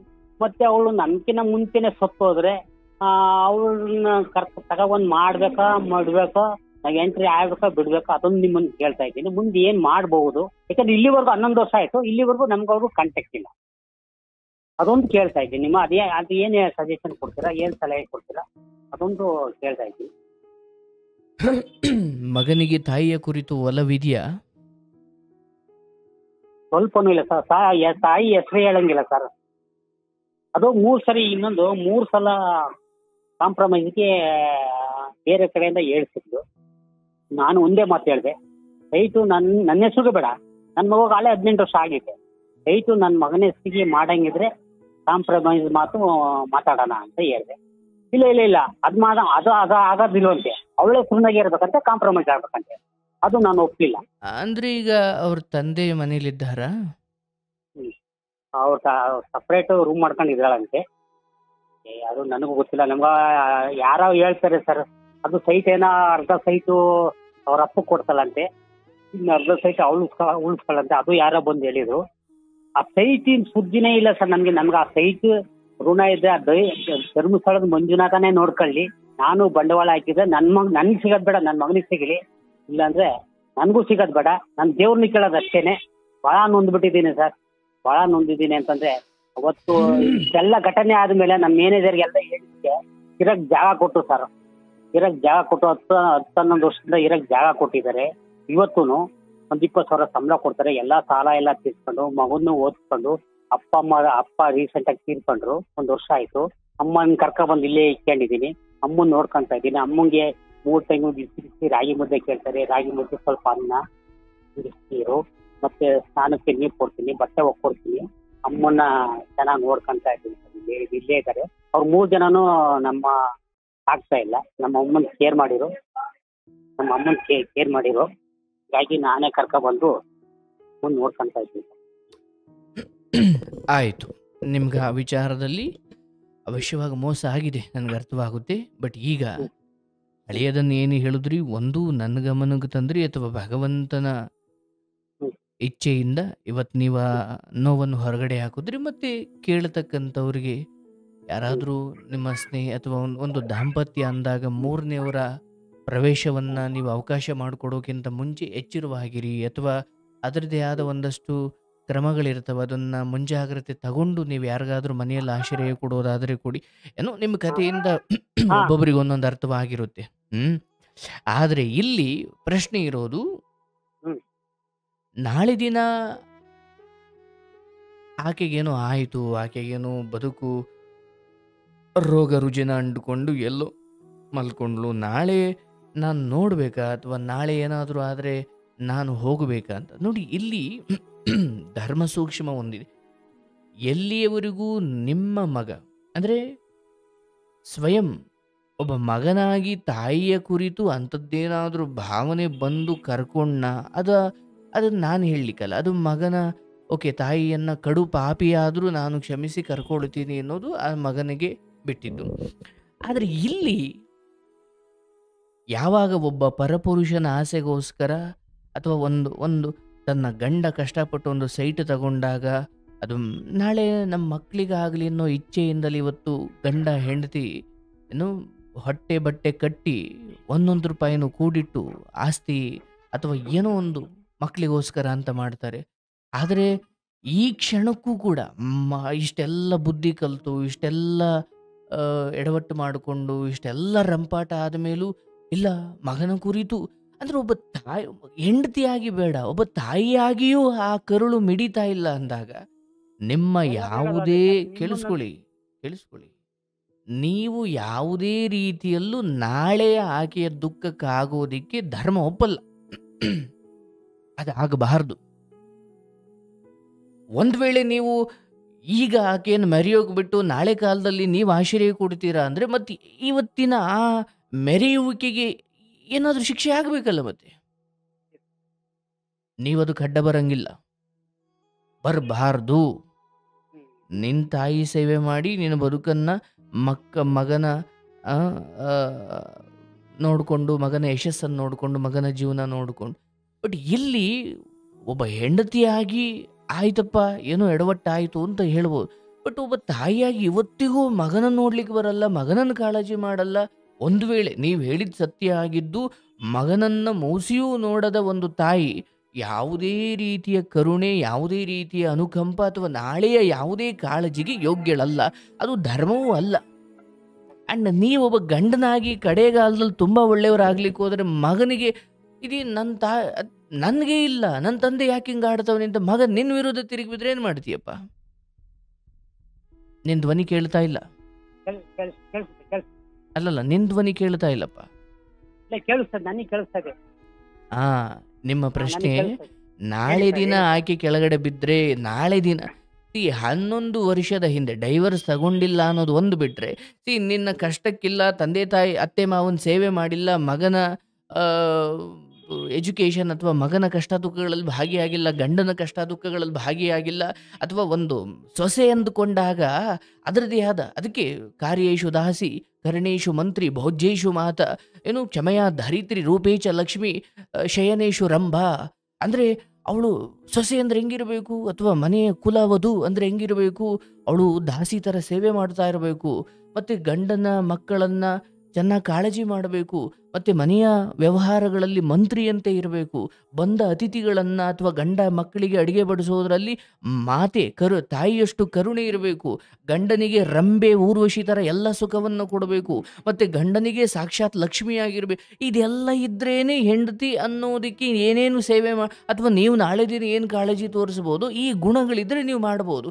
ಇದು ಯಾವುದೂ ಇಲ್ಲ, ಇದೆ ಆದರೆ ನಿಮಗಲ್ಲ, ಬೇರೆ ಪುರುಷನಿಗೆ ಅಂದರೆ ನೀವು ಯಾಕೆ ಹೋಗ್ಬೇಕು ಮತ್ತೆ? ಹಾಗಾಗಿ ಇಲ್ಲಿ ಯಾವ ವಿಚಾರವಿಲ್ಲ. ನಾಳೆ ಯಾರೋ ಬಂದು ಇಲ್ಲಪ್ಪ ತಾಳಿ ಕಟ್ಟಿಬಿಟ್ಟಿದ್ದೀಯಾ, ಅದು ಇಲ್ಲಿ ತಾಳಿ ಕಟ್ಟಿದ್ದಕ್ಕೆ ಎಷ್ಟು ಮಹತ್ವ ಇದೆಯೋ ಆ ಕಟ್ಟಿದ್ದಕ್ಕೆ ಮಹತ್ವ ಬರೋದು ಯಾವಾಗ ಅಂದರೆ ಅದರಂತೆ ಕಾರ್ಯೇಶು ಅಂದರೆ ಧರ್ಮೇಚ ಅರ್ಥೇಚ ಕಾಮೇಚ, ಧರ್ಮದಲ್ಲಿ ಅರ್ಥದಲ್ಲಿ ಕಾಮದಲ್ಲಿ ಕಷ್ಟ ಸುಖದಲ್ಲಿ ನೋವು ನಲಿವುಗಳಲ್ಲಿ ಜೊತೆ ಇದ್ದವಳು ಹೆಂಡತಿ ಆಗುತ್ತಾಳೆ. ತಾಳಿ ಕಟ್ಟಿಸ್ಕೊಂಬಿಟ್ಟು ಇನ್ನೊಬ್ಬನ ಜೊತೆ ಹೋಗಿ ಮಲ್ಕೊಂಡ್ರೆ ಹೆಂಡತಿ ಹೆಂಗೆ ಆಗ್ತಾಳಪ್ಪ? ಹೌದಲ್ಲ? ಇಲ್ಲಿ ಯಾವುದೇ ಕಾರಣಕ್ಕೂ 11 ವರ್ಷದ ಹಿಂದೆ ಯಾವಾಗ ಪರಪುರುಷನ ವಿಚಾರದಲ್ಲಿ ಹೋಗಿದ್ದನ್ನು ಒಬ್ಬ ಗಂಡನ ಕ್ಷಮಿಸೋದಕ್ಕೆ ನೀವು ತಯಾರಿದ್ದೀರಿ, ನನಗೆ ಅದರ ಬಗ್ಗೆ ತಕರಾರಿಲ್ಲ. ಆದರೂ ಒಂದು ಮಗುವಿನ ಕುರಿತಾಗಿ ಆಕೆ ನಡ್ಕೊಂಡ ರೀತಿ ಅಥವಾ ಒಂದು ಯಾವುದೇ ಹೆಣ್ಣಾಗಲಿ ಅವಳು ಎಂಥ ವೇಶ್ಯೆ ಆಗಿರಲಿ, ತಾಯಿ ಹಂತಕ್ಕೆ ಬಂದಾಗ ಅಥವಾ ತಾಯಿ ಸ್ಥಾನ ಸಿಕ್ಕಾಗ ಅವಳೊಂಚೂರು ಮನುಷ್ಯಳಾಗುತ್ತಾಳಲ್ವ. ಇನ್ನೂ ಬ್ಯಾಚುಲರ್ ಆಗಿದ್ದಾಗ ಅಥವಾ ಇನ್ನೂ ಮಗು ಆಗಿಲ್ಲಪ್ಪ, ಇನ್ನೂ ಏನೋ ಚಿಕ್ಕ ಹುಡುಗಾಟಿಕೆ ಬುದ್ಧಿ, ಗಂಡನ ಜೊತೆ ಆಗಿನ್ನೂ ಮದುವೆ ಆಗಿದೆ, ಈ ಈ ಈ ಹಂತದಲ್ಲಿ ಆಕೆಯ ತಪ್ಪುಗಳನ್ನು ಏನೋ ಅಷ್ಟು ಪ್ರಬುದ್ಧತೆ ಇಲ್ಲಪ್ಪ ಅಂತ ಹೇಳ್ಬೋದು, ಮಕ್ಕಳಾದ್ಮೇಲೆ ಸರಿ ಹೋಗ್ತಾರೆ ಬಿಡು. ಬಟ್ ಒಂದು ಮಗು ಆದಮೇಲೂ ಸರಿ ನಾನು ಹಳ್ಳಿಗೆ ಬಂದು ಇರಲ್ಲ ನಿನ್ನ ಜೊತೆ, ನನ್ನ ಮಗನನ್ನು ನೀನು ಅಲ್ಲೇ ಇಟ್ಕೋ, ಆದರೆ ನಾನು ಇಲ್ಲಿ ದುಡಿತೀನಿ, ಮಗನಿಗೇನೋ ನೀನು ಓದಿಸ್ತೀಯೋ ಏನು ಮಾಡ್ತೀಯೋ ನಾನು ಒಂದಿಷ್ಟು ಕೊಡ್ತಾ ಬರ್ತೀನಿ. ಒಬ್ಬ ತಾಯಿಯಾಗಿಯೂ ತನ್ನ ಕರ್ತವ್ಯವನ್ನು ಮರಿತಾರೆ ಅನ್ನೋದಾದರೆ ಇಲ್ಲಿ ತಾಯಿಯಾಗಿಯೂ ಆಕೆ ಗೆದ್ದಿಲ್ಲ, ಹೆಂಡತಿಯಾಗಿಯೂ ಗೆದ್ದಿಲ್ಲ, ಸೊಸೆಯಾಗಿಯೂ ಗೆದ್ದಿಲ್ಲ. ಇದು ಏನೂ ಆಗಿಲ್ಲ ಅಂದರೆ ನೀವು ಅವ್ರ ಸೇವೆ ಯಾಕೆ ಮಾಡಿ? ನಮಗೆ ಗೊತ್ತು ಗುರಿ ಇಲ್ಲದ ಎಷ್ಟೋ ಅನಾಥರ ಸೇವೆ ಮಾಡಬೇಕಾಗುತ್ತೆ ಕೆಲವೊಮ್ಮೆ. ಹಂಗಂದುಕೊಂಡು ಮಾಡ್ತಾನ ನಿನ್ನ ಮಗ, ಅದು ಆತನಿಗೆ ಬಿಡ್ತೀನಿ. ಬಟ್ ನನ್ನ ಹೆಂಡತಿ ಅಂದುಕೊಂಡು ಹೋಗಿ ನಾಳೆ ದಿನ ದೊಡ್ಡವರು ಆಡ್ಕೊಂಡ್ಬಿಡ್ತಾರೆ, ಸಮಾಜ ಆಡ್ಕೊಂಡ್ಬಿಡುತ್ತೆ ಅಂದುಕೊಂಡು ಸಮಾಜಕ್ಕೆ ಹೆದರಿ ನಾಳೆ ದಿನ ನೀನು ಮನೆಗೆ ಕರ್ಕೊಂಡು ಬಂದರೆ ಮಾರಿ ಕರ್ಕೊಂಡು ಬಂದಂಗೆ ಆಗ್ಬಿಡುತ್ತೆ. ನಿನ್ನ ಮಗನ ಮನಸ್ಸಿನ ಮೇಲೆ ಪೆಟ್ಟು ಬೀಳುತ್ತದು, ಹೌದು ತಾನೆ? ಅದಕ್ಕೆ ಕೇಳಿದೆ, ಮಗ ತಾಯಿಗೆ ಏನು ಒಲವಿದೆಯಾ ಅಂತ. ಇಲ್ಲ. ಸ್ಟೇಷನ್ಗೆ ಹೋದಾಗ ಪೊಲೀಸ್ನವರು ಕೇಳಿರು ಸರ್ ನನ್ನ ಮಗನಿಗೆ, ನಿನಗೆ ಅಪ್ಪ ಬೇಕಾ ಅಮ್ಮ ಬೇಕಾ ಅಂತ ಕೇಳಿದ್ರು. ನನಗೆ ಅಪ್ಪ ಬೇಕು ಅಂತ ಅಂದ. ಹಂಗಾಗಿ ಅವಳು ಬಿಟ್ಟು ಹೋಗ್ಬಿಟ್ರು, ಮಗನೂ ಕರೀಲಿಲ್ಲ. ಮತ್ತೆ ಅಪ್ಪ ಬೇಕು ಅಂದಾಗ ಮಗನೂ ಕರೀಲಿಲ್ಲ. ಸರ್ ಇವತ್ತು ಅವಳು ಸುದ್ದಿ ಎತ್ತಂಗಿಲ್ಲ ಸರ್. ಅವಳು ಸುದ್ದಿ ಎತ್ಬಿಟ್ಟೆ ನಿನಗೆ ಮಾಡಕ್ ಬೇರೆ ಕೆಲಸ ಇಲ್ವಾ, ಅವಳು ಸೊತ್ತೋಗಿದ್ದಾಳೆ ಅಂತ ತಿಳ್ಕೊಬಿಡು. ಇಷ್ಟೆಲ್ಲ ಆದ್ರೂ ಅವಳು ನಮ್ಮನ್ನ ಕಾಂಟ್ಯಾಕ್ಟ್ ಇಲ್ಲ ಅಂತ ಅಂದ್ಮೇಲೆ ಅವಳು ಸುದ್ದಿ ಏನು ಹಾಗೆ ಪೊಲೀಸ್ ಸ್ಟೇಷನ್ ಅಲ್ಲಿ ಅಂತದ್ದೊಂದು ಚರ್ಚೆ ಆಗಿ ಮಗ ಅಮ್ಮ ಬೇಕಾ ಅಪ್ಪ ಬೇಕಾ ಅನ್ನೋ ಸಮಯದಲ್ಲಿ ನಿಮ್ಮ ಮಗನ ವಯಸ್ಸು ಎಷ್ಟಿತ್ತು? ಅವಾಗ ಸೆಕೆಂಡ್ ಸ್ಟ್ಯಾಂಡರ್ಡ್ ಸರ್. ಆಯ್ತು. ಒಬ್ಬ 2ನೇ ತರಗತಿ ಹುಡುಗನಿಗೆ ಎಷ್ಟು ಗೊತ್ತಿರಬಹುದು ಲೋಕಜ್ಞಾನ? ಇಲ್ಲ. ಆಯ್ತು, ಏನೋ ಪ್ರೀತಿಯಿಂದ ನನಗೆ ಅಪ್ಪ ಬೇಕು ಅಂತ ಹೇಳ್ದ. ಸರಿನಪ್ಪ, ಅಪ್ಪ ಆದ್ರೇನು ಅಮ್ಮ ಆದ್ರೇನು ನನ್ನ ಮಗ ಚೆನ್ನಾಗಿರಬೇಕು ಅನ್ನೋ ಒಂದು ಭಾವನೆ ಈ ಹೆಂಡತಿಯಲ್ಲಿ ಬಂದುಬಿಟ್ಟಿದ್ರೆ ಸಂಸಾರ ಅದ್ಭುತ ಆಗ್ತಿತ್ತು. ಅಪ್ಪ ಬೇಕು ಅಂದಲ್ವಾ, ಹೋಗು ನಿನ್ನ ನನಗೆ ಬೇಡ ಅಂದ್ರೆ ತಾಯಿ ಹೇಗಾಗುತ್ತಾಳೆ? ಹೆಂಡತಿಯಾಗಿ ಗೆದ್ದಿಲ್ಲ, ಹೆಂಡತಿಯಾಗಿಯೂ ನಂಬಿಕೆ ದ್ರೋಹ, ಒಬ್ಬ ತಾಯಿಯಾಗಿಯೂ ಕೂಡ ಆ ಮಟ್ಟಿನ ನೀಚತನ ಪ್ರದರ್ಶನ ಮಾಡಿದಾಗ ಈಗ ಅಂಥದ್ದು ಯಾವ ಪ್ರಶ್ನೆಯೂ ಇಲ್ಲ. ನಾನು ಹೇಳ್ತೀನಿ, ಇಲ್ಲಿ ನಿಮ್ಮ ಮಗನ ನಿರ್ಧಾರ ಏನಿದೆಯೋ ಅದಕ್ಕೆ ನೀವು ಬದ್ಧರಾಗಿರ್ಬೇಕು. ನಾಳೆ ಸಮಾಜ ಏನೋ ಅಂದ್ಬಿಡುತ್ತೆ, ಇನ್ಯಾರೋ ಏನೋ ಅಂದ್ಬಿಡ್ತಾರೆ. ಇಲ್ಲ, ಆಕೆ ಮಾಡಿರೋ ತಪ್ಪಿಗೆ ಆಕೆ ಅಲ್ಲ, ಆ ರೀತಿ ಗಂಡನಿಗೆ ದ್ರೋಹ ಮಾಡಿ ಪರಪುರುಷನ ಜೊತೆ ಸೆರಗಾಸ್ಕೊಂಡು ಮಲ್ಗೋ ಯಾವ ಹೆಣ್ಣಾದ್ರೂ ಕಡೆಗೆ ನರಕವನ್ನು ನೋಡ್ಲೇಬೇಕು ಅವರು. ಅದು ನಿಮ್ಮ ಹೆಣ್ಮಕ್ಳಿಗೆ ಅಂತ ಹೇಳ್ತಾ ಇಲ್ಲ, ಲೋಕ ಇರೋದೇ ಹಾಗೆ. ಯಾವ ಹೆಣ್ಣು ಅಗ್ನಿ ಸಾಕ್ಷಿಯಾಗಿ ಕಟ್ಟಿಕೊಂಡ ಒಬ್ಬ ಗಂಡ ಗಂಡನಾಗಿ ತಾಳಿ ಕಟ್ಟಿಸಿಕೊಳ್ಳುವ ಮುನ್ನ ಅವನು ಕಪ್ಪಿದ್ದಾನೆ ನನಗೆ ಬೇಡ, ಅವನು ದಪ್ಪ ಇದ್ದಾನೆ ನನಗೆ ಬೇಡ, ಅವನ ಕೆಲಸ ಇಲ್ಲ ಅವನು ನನಗೆ ಬೇಡ, ಅಥವಾ ಅವ್ನು ನನಗಿಷ್ಟ ಇಲ್ಲ ಅವನಿಗೆ ಬೇಡ, ತಿರಸ್ಕರಿಸುವ ಅವಕಾಶ ಕೇವಲ ತಾಳಿ ಕಟ್ಟುವ ಹಿಂದಿನ ದಿನದವರೆಗೂ ಇರುತ್ತೆ. ಆದ್ರೆ ಅದಾದ ಮೇಲೆ ಸರಿ, ಅದಾದ ಮೇಲೂ ಅವಕಾಶ ಇರುತ್ತೆ. ಯಾವಾಗ ಗಂಡ ಒಬ್ಬ ನೀಚ, ಗಂಡ ಒಬ್ಬ ದೊಡ್ಡ ಕುಡುಕ, ಗಂಡ ಒಬ್ಬ ಅಮಾನವೀಯ ರಾಕ್ಷಸ, ಈ ರೀತಿ ಇದ್ದಾಗಲೂ ಹೌದವ ನೀನು ತ್ಯಜಿಸಿ ಹೋಗು ಅನ್ಬೋದು. ಬಟ್ ಇಲ್ಲಿ ಏನೂ ಇಲ್ಲ ಅಂದಾಗ, ಅಂದ್ರೆ ಪರಪುರುಷನ ಮೇಲಿನ ವ್ಯಾಮೋಹ ಅಥವಾ ಇನ್ನ ಹೊರಗಡೆ ಯಾವುದರೋ ವ್ಯಾಮೋಹಕ್ಕೆ ನಾನು ಗಂಡ ಮಕ್ಕಳನ್ನ ಬಿಡ್ತೀನಿ ಅನ್ನೋದಾದ್ರೆ ಅವರು ಸಂಸಾರದ ಮೆಟೀರಿಯಲ್ಗಳಲ್ಲ. ಇದು ನಿಮ್ಮ ಹೆಣ್ಮಗಳು ನಿಮ್ಮ ಹೆಂಡತಿ ವಿಚಾರ ಅಂತಲ್ಲ, ಇದೊಂದು ಲೋಕಜ್ಞಾನ. ಸಂಸಾರಕ್ಕಿರೋ ಹೆಣ್ಮಕ್ಳೇ ಬೇರೆ. ಒಂದು ಹುಟ್ಟಿಸಿದ ಅಪ್ಪ ಅಮ್ಮನ ಭಯ ಇರಬೇಕು, ಇಲ್ಲ ಕಟ್ಕೊಂಡ ಗಂಡನ ಭಯ ಇರಬೇಕು, ಇಲ್ಲ ಅತ್ತೆ ಮಾವನ ಭಯ ಇರಬೇಕು, ಇಲ್ಲ ದೇವ್ರ ಭಯ ಇರಬೇಕು, ಯಾವುದೋ ಒಂದು, ಇದು ಯಾವುದೂ ಇಲ್ಲ. ಅರೆ ಒಂದು ಹೆಣ್ಮಗಳಾಗಿ ನಾನು ಗಾರ್ಮೆಂಟ್ಸ್ಗೆ ಹೋಗ್ತೀನಿ, 1,000 ದುಡಿತೀನೋ 7,000 ದುಡಿತೀನೋ, ಇದು ನನ್ನ ಮನೆ, ನನ್ನ ಗಂಡನ ಮನೆ, ನನ್ನ ಮಕ್ಕಳು, ಅರೆ ನನ್ನ ದುಡ್ಡು ನಾನು ಮಾಡಿಕೊಳ್ತೀನಿ, ನಿನ್ಗೆ ಯಾಕೆ ಕೊಡಬೇಕು ಅಂತ ಒಬ್ಬ ಹೆಂಡತಿ ಅಂತಾಳೆ ಅಂದ್ರೆ ಆ ಸಂಸಾರ ಹೋಯ್ತು, ಅವಾಗಲೇ ಹೋಯ್ತದು.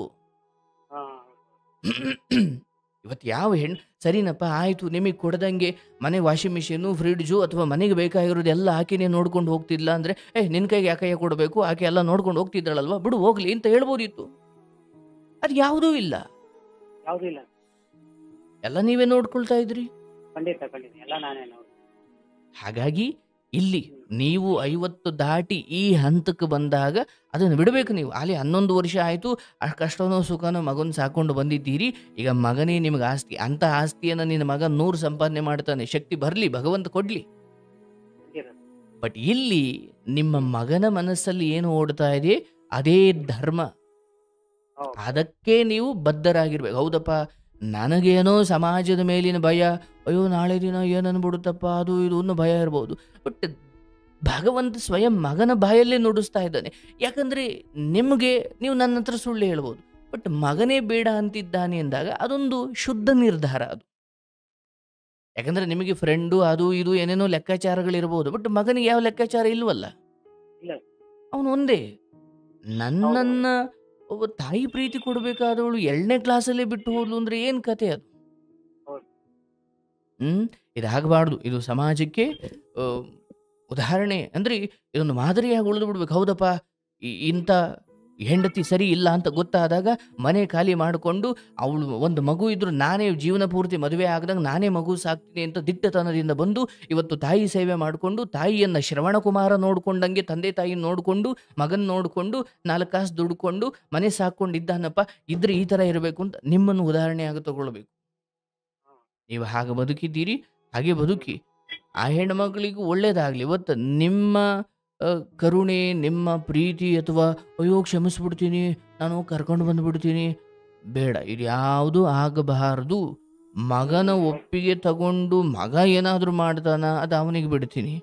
ಬಟ್ ನೀವು ಮಗನಿಗೆ ಇದ್ರ ಸಲಹೆ ಕೊಡೋದು, ಇಲ್ಲ ಮಗ ಕರ್ಕೊಂಡು ಬಂದ್ಬಿಡೋಣ, ಇಲ್ಲ ಮಗ ಅದು ಮಾಡಿಬಿಡೋಣ, ಇಲ್ಲಪ್ಪ. ಒಂದು ಅದು ಈಗಲೇ ಸಾಯೋ ಆತ್ಮ ಅಲ್ಲ. ಒಂದು ವೇಳೆ ನೀವು ಹೋದ್ರೂ ಅದು ಇನ್ನೊಂದು ಸ್ವಲ್ಪ ದಿನ ಇರುತ್ತೆ. ಅರ್ಥ ಆಯ್ತಲ್ಲಪ್ಪ? ಹಾಗಾಗಿ ಬೀಳೋ ಪ್ರಶ್ನೆ ಇಲ್ಲ. ಆ ಒಂದು ವೇಳೆ ಬಿದ್ದರೆ ಕರ್ಕೊಂಡು ಬರೋ ಪ್ರಶ್ನೆಯೇ ಅಲ್ಲಿ ಬರಲ್ಲ. ಡೈವರ್ಸ್ ತಗೊಂಡಿಲ್ಲ ಅನ್ನೋದು ಒಂದು ಬಿಟ್ಟರೆ ಅಲ್ಲಿ ಯಾವ ಸಂಬಂಧವೂ ಇಲ್ಲ ಅಲ್ಲಿ. ಅಂದಮೇಲೆ ಅಲ್ಲಿನ ವಿಚಾರಕ್ಕೋಸ್ಕರ ಮರುಗೋದ್ರಲ್ಲಿ ಅರ್ಥವಿಲ್ಲ. ಮಗನನ್ನ ಸಾಕಿದ್ದೀರಿ, ಕಷ್ಟನೋ ಸುಖನೋ ಕಷ್ಟಪಟ್ಟು ಸಾಕಿದ್ದೀರಿ. ಅದಕ್ಕೂ ದೊಡ್ಡ ಗುಣ ಅಂದರೆ ತಾಯಿ ಸೇವೆ ಮಾಡ್ತಾ ಇದ್ದೀರಿ. ಅವ್ರಿಗೆ ಅಡುಗೆ ಮಾಡಿಕೊಡೋದು, ಬಟ್ಟೆ ಹೋಗ್ಕೊಡೋದು. ಅರೆ ಎಂತ ಅದ್ಭುತ. ಯಾರು 3 ಜನ ಅಣ್ಣಗಳು ನೋಡ್ದೆ ಅಲ್ಲ, ಹಿಂದೆ ಬಂದು ಆಗ್ಲಿ ಸರಿ. ಈ ತಾಯಿ ಸೇವೆ ಮಾಡೋದು ನಿಮ್ಮ ಪಾಲಿಗೆ ಒದಗಿ ಬಂದ ಯೋಗ ಅಂದ್ಕೊಳ್ಳಿ. ಯಾಕಂದ್ರೆ ನಿಮ್ಮ ಮಗನಿಗೂ ನೀವು ನಿಮ್ಮ ತಾಯಿ ಸೇವೆ ಮಾಡ್ತಾ ಇರೋದನ್ನು ನೋಡ್ತಿದ್ದಾನಲ್ವ ಕಣ್ಣಾರೆ, ನಾಳೆ ನಿಮ್ಮ ಮಗ ನಿಮ್ಮನ್ನು ನೋಡ್ಕೊಳ್ಳೋ ಕಾಲ ಬಂದಾಗ ಅವನಿಗೆ ನಿಮ್ಮನ್ನು ನೋಡ್ಕೊಳ್ಳೋ ಬುದ್ಧಿ ಹೆಂಗೆ ಬಂತು ಅಂದರೆ ನೀವು ನಿಮ್ಮ ತಾಯಿ ನೋಡ್ಕೊಳ್ತಿದ್ರಿ ಅಂತ ಆತ ನಿಮ್ಮನ್ನು ಅಷ್ಟೇ ಪ್ರೀತಿಯಿಂದ ನೋಡ್ಕೊಳ್ತಾನೆ. ಯಾಕಂದ್ರೆ ಮಕ್ಕಳಿಗೆ ನೀವೇನು ಹೇಳ್ತೀರಾ ಅನ್ನೋದಕ್ಕಿಂತ ನೀವೇನು ಮಾಡ್ತಿದ್ದೀರಿ. ಈಗ ನಿಮ್ಮ ತಾಯಿಯನ್ನು ನೀವು ಕಾಲಗೊದ್ದಿಟ್ಟಿದ್ರೆ ನಾಳೆ ನಿಮ್ಮ ಮಗ ನಿಮ್ಮನ್ನು ಓದಿತಿದ್ದ. ನಾವೇನು ಕೊಡ್ತೀವೋ ಅದು ವಾಪಸ್ ಬರುತ್ತೆ ಸರ್. ನಿಮ್ಮ ಹೆಂಡತಿ ವಿಚಾರದಲ್ಲೂ ಅಷ್ಟೇ. ಯಾವತ್ತೂ ನೀವು ಕೆಲ್ಸಕ್ಕೆ ಹೋದಾಗ ನೈಟ್ ಡ್ಯೂಟಿ ಅಂತ ಕಾರಣ ಹೇಳಿ ಅವರ ತೀಟೆಗಳನ್ನು ತೀರಿಸ್ಕೊಳ್ಳೋಕೆ ಒಂದು ವೇಳೆ ಹಂಗೆ ಮಾಡಿದ್ದಾಲೆ ಅದರ ಕರ್ಮವನ್ನು ಹಾಕಿ ಇವತ್ತಲ್ಲ ನಾಳೆ ಅದನ್ನ ಅನುಭವಿಸ್ಲೇಬೇಕು. ಯೌವನ ಇದ್ದಾಗ ನಾನು ಯಾರನ್ನು ಕರೆಯೋದು ಬೇಕಿಲ್ಲ, ಎಲ್ಲ ಬರ್ತಾರೆ. ಹೌದು. ಆ ಚರ್ಮ ಸುಕ್ಕುಗಟ್ಟಿದ ಮೇಲೆ ಒಂದು ಹೆಣ್ಣಿಗಿರೋ ಬೆಲೆ ಗೊತ್ತಾಗೋದು. ಅಲ್ಲಿವರೆಗೂ ಹೆಣ್ಣಿಗೆ ಬೆಲೆ ಕೇವಲ ಸೌಂದರ್ಯಕ್ಕಿರುತ್ತೆ. ಹಾಗಾಗಿ ಇಲ್ಲಿ ನಿಮ್ಮ ಪ್ರಶ್ನೆಗಳು ಆಕೆಯನ್ನು ಕರ್ಕೊಂಡು ಬರೋದು ಅಥವಾ ಆಕೆ ಬಂದಾಗ ಸ್ವೀಕರಿಸೋದು ಅಥವಾ ಆಕೆಯ ದುಃಖಕ್ಕೆ ನೆರವಾಗೋದು ಇದು ಯಾವುದೂ ಆಗಬಾರ್ದು, ಆಯ್ತಲ್ಲ. ಓಕೆ. ಬಂದರೂ ಕೂಡ ಯಾವುದೋ ವಿಷ ಬುದ್ಧಿಯನ್ನು ಇಟ್ಕೊಂಡು ಕುತಂತ್ರ ಇಟ್ಕೊಂಡು ಬಂದು ಮತ್ತೆ ಹಾಳು ಮಾಡಿ ಹೋಗ್ತಾರೆ. ಅಷ್ಟು ಮಾಡಿ ಮಗನಿಗೆ ಒಂದು ಡೌಟ್ ಇತ್ತು, ನಿಮ್ಮನ್ನ ಕೇಳಬೇಕು ಅಂತ ಇತ್ತು. ಒಂದು ಡೌಟ್ ಇತ್ತು, ಡೌಟ್ ಕ್ಲಿಯರ್ ಹೌದು ಆಯ್ತು. ಇಲ್ಲಿ ಸಮಾಜಕ್ಕೆ ಎದುರೋದು, ಅಯ್ಯೋ ನೋಡಪ್ಪ ಇವನು ಹೆಂಡತಿ ಎಂತ ಕೆಟ್ಟವಳೆ ಇರ್ಬೋದು, ಇವನು ಯಾಕೆ ಹಿಂಗೆ ಮಾಡ್ಬಿಟ್ಟ, ಹೆಂಡತಿ ಅವಳು ಏನೇ ಇರ್ಬೋದು, ಅವಳು ಸೇವೆ ಮಾಡ್ಬೇಕಲ್ವಾ, ಅದು ಇದು ಸಾವಿರ ಹೇಳ್ತಾರೆ. ಹೇಳ್ತಾರೆ. ಅದಕ್ಕೆ ನೀವು ತಲೆ ಕೆಡಿಸ್ಕೊಂಡು ನಿಮ್ಮ ತಾಯಿ ಸೇವೆ ಮಾಡಿ, ನಿಮ್ಮ ಮಗನಿಗೆ ಸಂಸ್ಕಾರ ಕೊಡಿ, ಮಾರ್ಗದರ್ಶನ ಕೊಡಿ. ಅದನ್ನು ಬಿಟ್ಟು ಈ ಹೆಣ್ಣು ಎಲ್ಲಿ ಹೋದ್ಲು, ಎಲ್ಲಿ ನಿಂತ್ಲು, ಎಲ್ಲಿ ಮಲಗಿದ್ಲು, ನಿಮ್ಗೆ ಅದು ಬೇಡ. ಅರ್ಥ ಆಯ್ತಲ್ಲಪ್ಪ? ಕಾಂಟ್ಯಾಕ್ಟ್ ಇಲ್ಲ ಸರ್. 11 ಜನವರಿ ಬಂದ್ರೆ 11 ವರ್ಷ ತುಂಬುತ್ತೆ.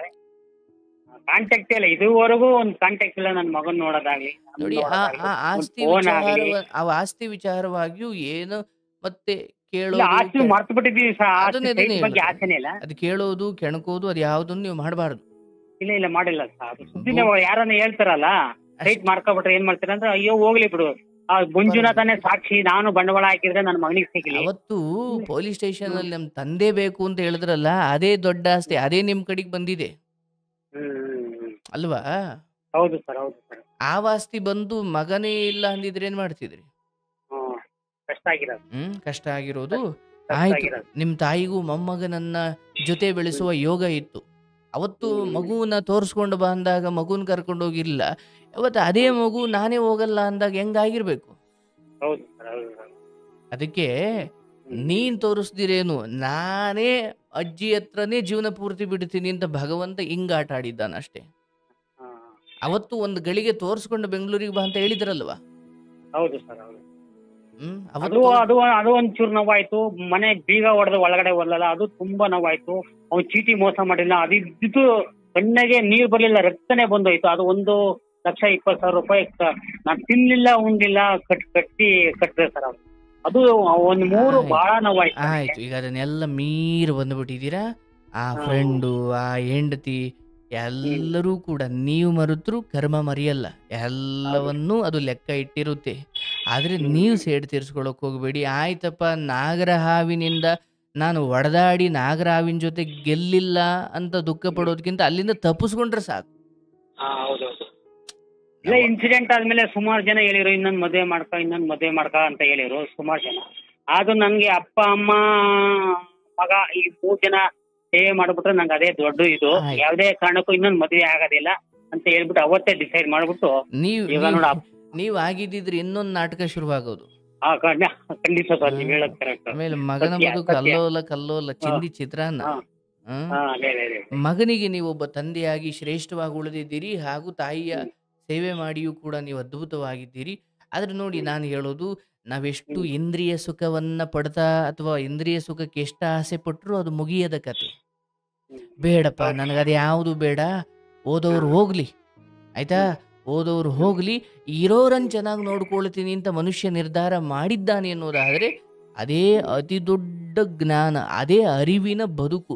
ಓದೋರಿಗೆ ನೀನು ಹತ್ಕೊಂಡು ಕೂತ್ಕೊಂಡು ಮಗನಿಗೆ ಸಂಸ್ಕಾರ ಕೊಡದೆ, ತಾಯಿ ಸೇವೆ ಮಾಡದೆ ಇದ್ರೆ, ನಾಳೆ ದಿನ ಭಗವಂತನ ಲೋಕಕ್ಕೆ ಹೋದಾಗ, ಯಾಕಪ್ಪ ದಾರಿ ತಪ್ಪಿದ ಹೆಂಡತಿಗೋಸ್ಕರ ಅಳ್ತಾ ನಿನ್ನ ಸಾಕಿ ಸಲಹಿದ ತಾಯಿ ಸೇವೆ ಮಾಡದೆ, ನಿನ್ನ ಕಾರಣಕ್ಕಾಗಿ ಜನಿಸಿದ ಮಗನಿಗೆ ಸಂಸ್ಕಾರ ಕೊಡದೆ, ಓದವಳಿಗೋಸ್ಕರ ಹತ್ಕೊಂಡು ಕೂತ್ಕೊಂಡು ಆ ಸೇವೆ ಮಾಡಬೇಕಾದ ತಾಯಿಯನ್ನ ನಿರ್ಲಕ್ಷ್ಯ ಮಾಡಿ, ಮಾರ್ಗದರ್ಶನ ಕೊಡಬೇಕಾದ ಮಗನನ್ನು ನಿರ್ಲಕ್ಷ್ಯ ಮಾಡಿ, ಸರಿ ಓದವಳಿ ಯಾವತ್ತೂ ಬರಲ್ಲ. ಆದ್ರೆ ಉಳಿದಿರೋ ಈ ಸರಿ ಇನ್ನೇನು ಹೊರಡೋ ಜೀವ ಅಮ್ಮ, ಸೇವೆ ಮಾಡೋಣ, ಕಲಿಸ್ಕೊಡೋಣ, ಅವ್ರೊಂಚೂರು ಮುಂದೆ, ನೀವೊಂಚೂರು ಹಿಂದೆ ಅಷ್ಟೇ. ಹಾಗಿರ್ಬೇಕಾದ್ರೆ ಇಲ್ಲಿ ನಮ್ಮ ಕೈಗೆ, ನಮ್ಮ ಕಂಟ್ರೋಲಿಗೆ ಸಿಗದೆ ಇರೋರ್ನ ನಾನು ಬಡ್ಕೊಂಡು ಹತ್ಕೊಂಡು ದೂಷಿಸ್ಕೊಂಡು ಕೂತ್ಕೊಂಡ್ರೆ ಆಗಲ್ಲ. ನಿಮ್ಮ ಮಗ ಏನು ಹೇಳ್ತಿದ್ದಾನೆ ಆ ಪ್ರಕಾರವಾಗಿ ಮುನ್ನಡೀರಿ, ನಿಮ್ಗೆ ಒಳ್ಳೇದಾಗ್ಲಿ. ಆಗ ಮಿಸ್ಸಸ್ ಹೆಸರು ಎತ್ತಂಗಿಲ್ಲ ಸರ್ ಇವತ್ತು. ಬೇರೆ ಕೆಲಸ ಬೇಡ, ಅಲ್ಲಿ ಅದೇ ಬರ್ಬೇಕು, ಅದೇ ಸತ್ಯ. ನಿಮ್ಮಿಂದ ಬರ್ತಾ ಇರೋ ದೂಷಣೆಗಳನ್ನ ಕೆಲವೊಮ್ಮೆ ನಾನು ಅನುಮಾನ ಪಡಬಹುದು. ಆದರೆ ಮಗನಿಂದ ಏನು ಬರ್ತಾ ಇದೆ, ಒಂದು ವೇಳೆ ಅದು ಹಂಗೆ ಬಂದಿದ್ರೆ ಅದೇ ಸತ್ಯ. ಹ್ಮ್, ಹ್ಮ್. ಯಾಕಂದ್ರೆ ಯಾವ ತಾಯಿ ಹೆತ್ತು ಮಾತ್ರಕ್ಕೆ ತಾಯಿ ಆಗಲ್ಲ. ಖಂಡಿತ ಸರ್. ಹೆತ್ಬಿಟ್ಟು ತೀಟಿಗೆ ಬೇಲಿಗೆ ಎಸೆಯೋರ್ನೆಲ್ಲ ತಾಯಿ ಅನ್ನೋಕ್ಕಾಗುತ್ತಾ? ಹೌದು. ತಾಯಿ ಅಥವಾ ತಾಯಿತನ ಇದೆಯಲ್ಲ, ಅಥವಾ ತಾಯಿಯ ಹೌದೌದು. ಸ್ಥಾನ ಇದೆಯಲ್ಲ, ಅದು ಹೆರುವುದು ಒಂದು ಭಾಗವಾದರೆ ಹೆತ್ತ ನಂತರ ಅದನ್ನ ಪೋಷಣೆ ಮಾಡುವುದಿದೆಯಲ್ಲ, ಅದು ಅಂದ್ರೆ ಅದಕ್ಕೆ ಕರ್ಣನನ್ನ ಹೆತ್ತವಳು ಬೇರೆ, ಸಾಕಿದವಳು ಬೇರೆ. ಕರ್ಣ ಕಡೆಯಲ್ಲಿ ಹೇಳ್ದ, ರಾಧೆಯಮ್ಮ ನೀನು ನನ್ನ ನಿಜವಾದ ತಾಯಿಯಿಂದ. ಹ್ಮ್. ಹೆತ್ತು ಲೋಕಕ್ಕೆ ಹೆದರಿ ಕುಂತಿ ಎತ್ತುಬಿಟ್ಟು ಅದನ್ನು ನೀರಿಗೆ ಬಿಟ್ಬಿಟ್ಟಿದ್ಲು. ಹೌದೌದು. ಅಯ್ಯೋ ಜಗತ್ತೇನನ್ನುತ್ತೆ, ಮದುವೆಗಿಂತ ಮುಂಚೆ ಮಗು ಎತ್ತಿದ್ದಾಳೆ ಅಂತ ಜಗತ್ತಾಡ್ಕೊಳ್ಳುತ್ತೆ, ಅಥವಾ ಲೋಕ ಅಪವಾದಕ್ಕೆ ಹೆದರಿ ನೀರಿಗೆ ಬಿಟ್ಲು. ಆದರೆ ಸಾಕದವಳು ತಾಯಿಯಾಗಿ ಉಳ್ಕೊಂಡ್ಬಿಟ್ಲು ಕಡಿವರೆಗೂ. ಕರ್ಣನಂತಹ ಮಹಾನುಭಾವನೆ ಹೇಳ್ತಾನೆ, ಹೆತ್ತಿರೋದು ಕುಂತಿ ಆದರೂ ನನ್ನನ್ನು ಸಾಕಿದ ರಾಧೆ, ಆ ರಾಧೆ ನನ್ನ ನಿಜವಾದ ತಾಯಿ ಅಂತ. ಹಾಗಾಗಿ ಇಲ್ಲಿ ತಾಯಿಯ ಸ್ಥಾನ ಅಂದರೆ ಹೆತ್ತು ಮಾತ್ರಕ್ಕೆ ಅಯ್ಯೋ ತಾಯಿ ಅಲ್ವ ಸರ್, ಹೆತ್ತು ಮಾತ್ರಕ್ಕೆ ತಾಯಿ ಆಗಲ್ಲ. ಅದು ಒಂದು ಅರ್ಥದಲ್ಲಿ ಅದು ತಾಯ್ತನ ಆದರೂ ಕೂಡ ನಿಜವಾದ ತಾಯ್ತನ ಅದನ್ನು ಪೋಷಿಸುವುದರಲ್ಲೇ ಇದೆ, ಹೌದಲ್ಲ? ಖಂಡಿತ. ಶಾಲೆಗೆ ಅಡ್ಮಿಷನ್ ಮಾಡ್ಕೊಂಡ್ಬಿಟ್ರೆ ಅವನು ಗುರು, ಇವನು ಶಿಷ್ಯ ಆಗಲ್ಲ. ಪಾಠ ಮಾಡಬೇಕಲ್ಲ ಕಾಳಜಿಯಿಂದ, ಹೌದು ಹೌದೌದು. ಅದು ಮುಖ್ಯವಾಗುತ್ತೆ. ಆಯ್ತು. ಆ ಪ್ರಕಾರವಾಗಿ ಈಗ ಏನಿದೆಯೋ ಅದೇ ಅಲ್ಲಿಂದ ದೂರ ಆಗ್ಬಿಡು. 11 ವರ್ಷದಿಂದ ಇದೆ, ಅದು ಹಂಗೆ ಶಾಶ್ವತವಾಗಿ ಆಗ್ಬಿಡ್ಲಿ. ನಿಮ್ಗೆ ಅದ್ರ ಸವಾಸ ಬೇಡ. ಮುಂದಿನ ದಿನ ನಾಳೆ ಮಗನ ಕಾಲಕ್ಕೆ ಏನೋ ಆಕೆನೆ ಬಂದ್ರು ಏನೋ ಆಯ್ತು ಅಂದ್ರೆ ಅದು ನಿನ್ನ ಮಗನಿಗೆ ಬಿಡಪ್ಪ. ಓಕೆ. ಶುಭವಾಗ್ಲಿ. ಹ್ಮ್.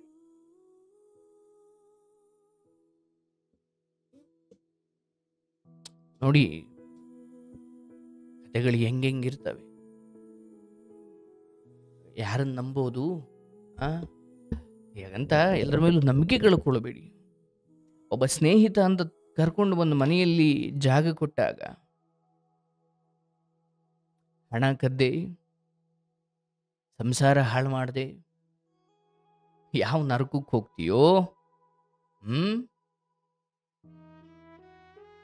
ಬಹುಶಃ ಇಂತಹ ಕೆಲವು ಪಾಪಿಗಳಿಗೆ ಬದುಕಿದ್ದ ಸಮಯದಲ್ಲಿ ಶಿಕ್ಷೆ ಆಗದೇ ಇರ್ಬೋದು. ಅವಾಗೆಲ್ಲ ಅನ್ಸುತ್ತೆ, ಅಯ್ಯೋ ಇವನು ಎಂತೆಂದ ಪಾಪ ಮಾಡಿ ಬದುಕುದ, ಅವ್ನು ಚೆನ್ನಾಗಿ ಅವನಲ್ಲಪ್ಪ, ಸಾಯೋವರೆಗೂ ಚೆನ್ನಾಗೇ ಇದ್ನಲ್ಲಪ್ಪ ಅಂತ ಅನ್ಸ್ಬಿಡುತ್ತೆ. ಅದನ್ನ ನೀವು ಅರ್ಥ ಮಾಡ್ಕೊಳ್ಳಿ.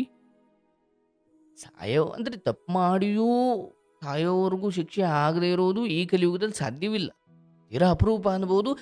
ಇನ್ನೂ ಒಂದು ಹೆಜ್ಜೆ ಹೋಗಿ ಸಾಧ್ಯನೇ ಇಲ್ಲ. ಅದನ್ನ ಇಲ್ಲೇ ಅನುಭವಿಸಬೇಕು. ತಪ್ಪು ಮಾಡಿಯೂ ಶಿಕ್ಷೆ ಅನುಭವಿಸದೇ ಇರೋದಕ್ಕೆ ಸಾಧ್ಯನೇ ಇಲ್ಲ ಈ ಕಲಿಯುಗದಲ್ಲಿ. ಅನುಭವಿಸ್ಲೇಬೇಕು. ಎಲ್ಲೋ ಕೆಲವೊಂದು ನಂಗೆ ಅನ್ಸ್ಬಿಡ್ತವೆ, ಅಯ್ಯೋ ಪಾಪಿಯಾಗಿ ಬದುಕುದ, ಹಂಗೂ ಸಾಯೋರು ಚೆನ್ನಾಗೇ ಇದ್ನಲ್ಲಪ್ಪ ಅಂತ. ಇನ್ನೊಬ್ರಿಗೆ ಶಿಕ್ಷೆ ಆಯ್ತಾ ಬಿಡ್ತಾ ನಮಗದು ಬೇಡ. ನಮ್ಮ ಆತ್ಮಸಾಕ್ಷಿಯಾಗಿ ನಾವು ಪಾಪ ಕೆಲಸಗಳಲ್ಲಿ ಭಾಗಿಯಾಗುವ. ನಮ್ಮದಲ್ಲದ ಹೆಣ್ಣು, ನಮ್ಮದಲ್ಲದ ಮಣ್ಣು, ನಮ್ಮದಲ್ಲದ ಒಡವೆ, ವಸ್ತ್ರ, ಧನ ಕನಕಗಳು ಏನೇ ಆಗಿರ್ಬೋದು, ನಮ್ಮದಲ್ಲದಕ್ಕೆ ನಾವು ಆಸೆ ಪಡಬಾರ್ದು. ಹಾಗಿದ್ದಾಗ ಬದುಕು ನೆಮ್ಮದಿಯ ಆಗರ ಅಲ್ವಾ? ಏನು ಮಾಡ್ತೀರಿ? ಹಾಗಂತ ನಿಮ್ಮ ಸ್ನೇಹಿತರ ಮೇಲೆ ಇನ್ಯಾರ ಮೇಲೂ ಅನುಮಾನ ಪಡೋದು ಬೇಡ. ಬಟ್ ಯಾವತ್ತೂ ಒಂದು ದಿವಸ ನಾವು ಮುಚ್ಚಿಟ್ಟು ಏನೇನೋ ಮಾಡಬಹುದು ಅಂತ ಅಂದುಕೊಳ್ಳೋರಿಗೆ ಇದೊಂದು ಪಾಠ. ತುಂಬ ದಿನ ಮುಚ್ಚಿಡ್ಲಿಕ್ಕೆ ಆಗಲ್ಲ. ಒಳ್ಳೇದಾಗ್ಲಿ ಪಾಪ, ನಿಮಗೆ ಶುಭವಾಗ್ಲಿ.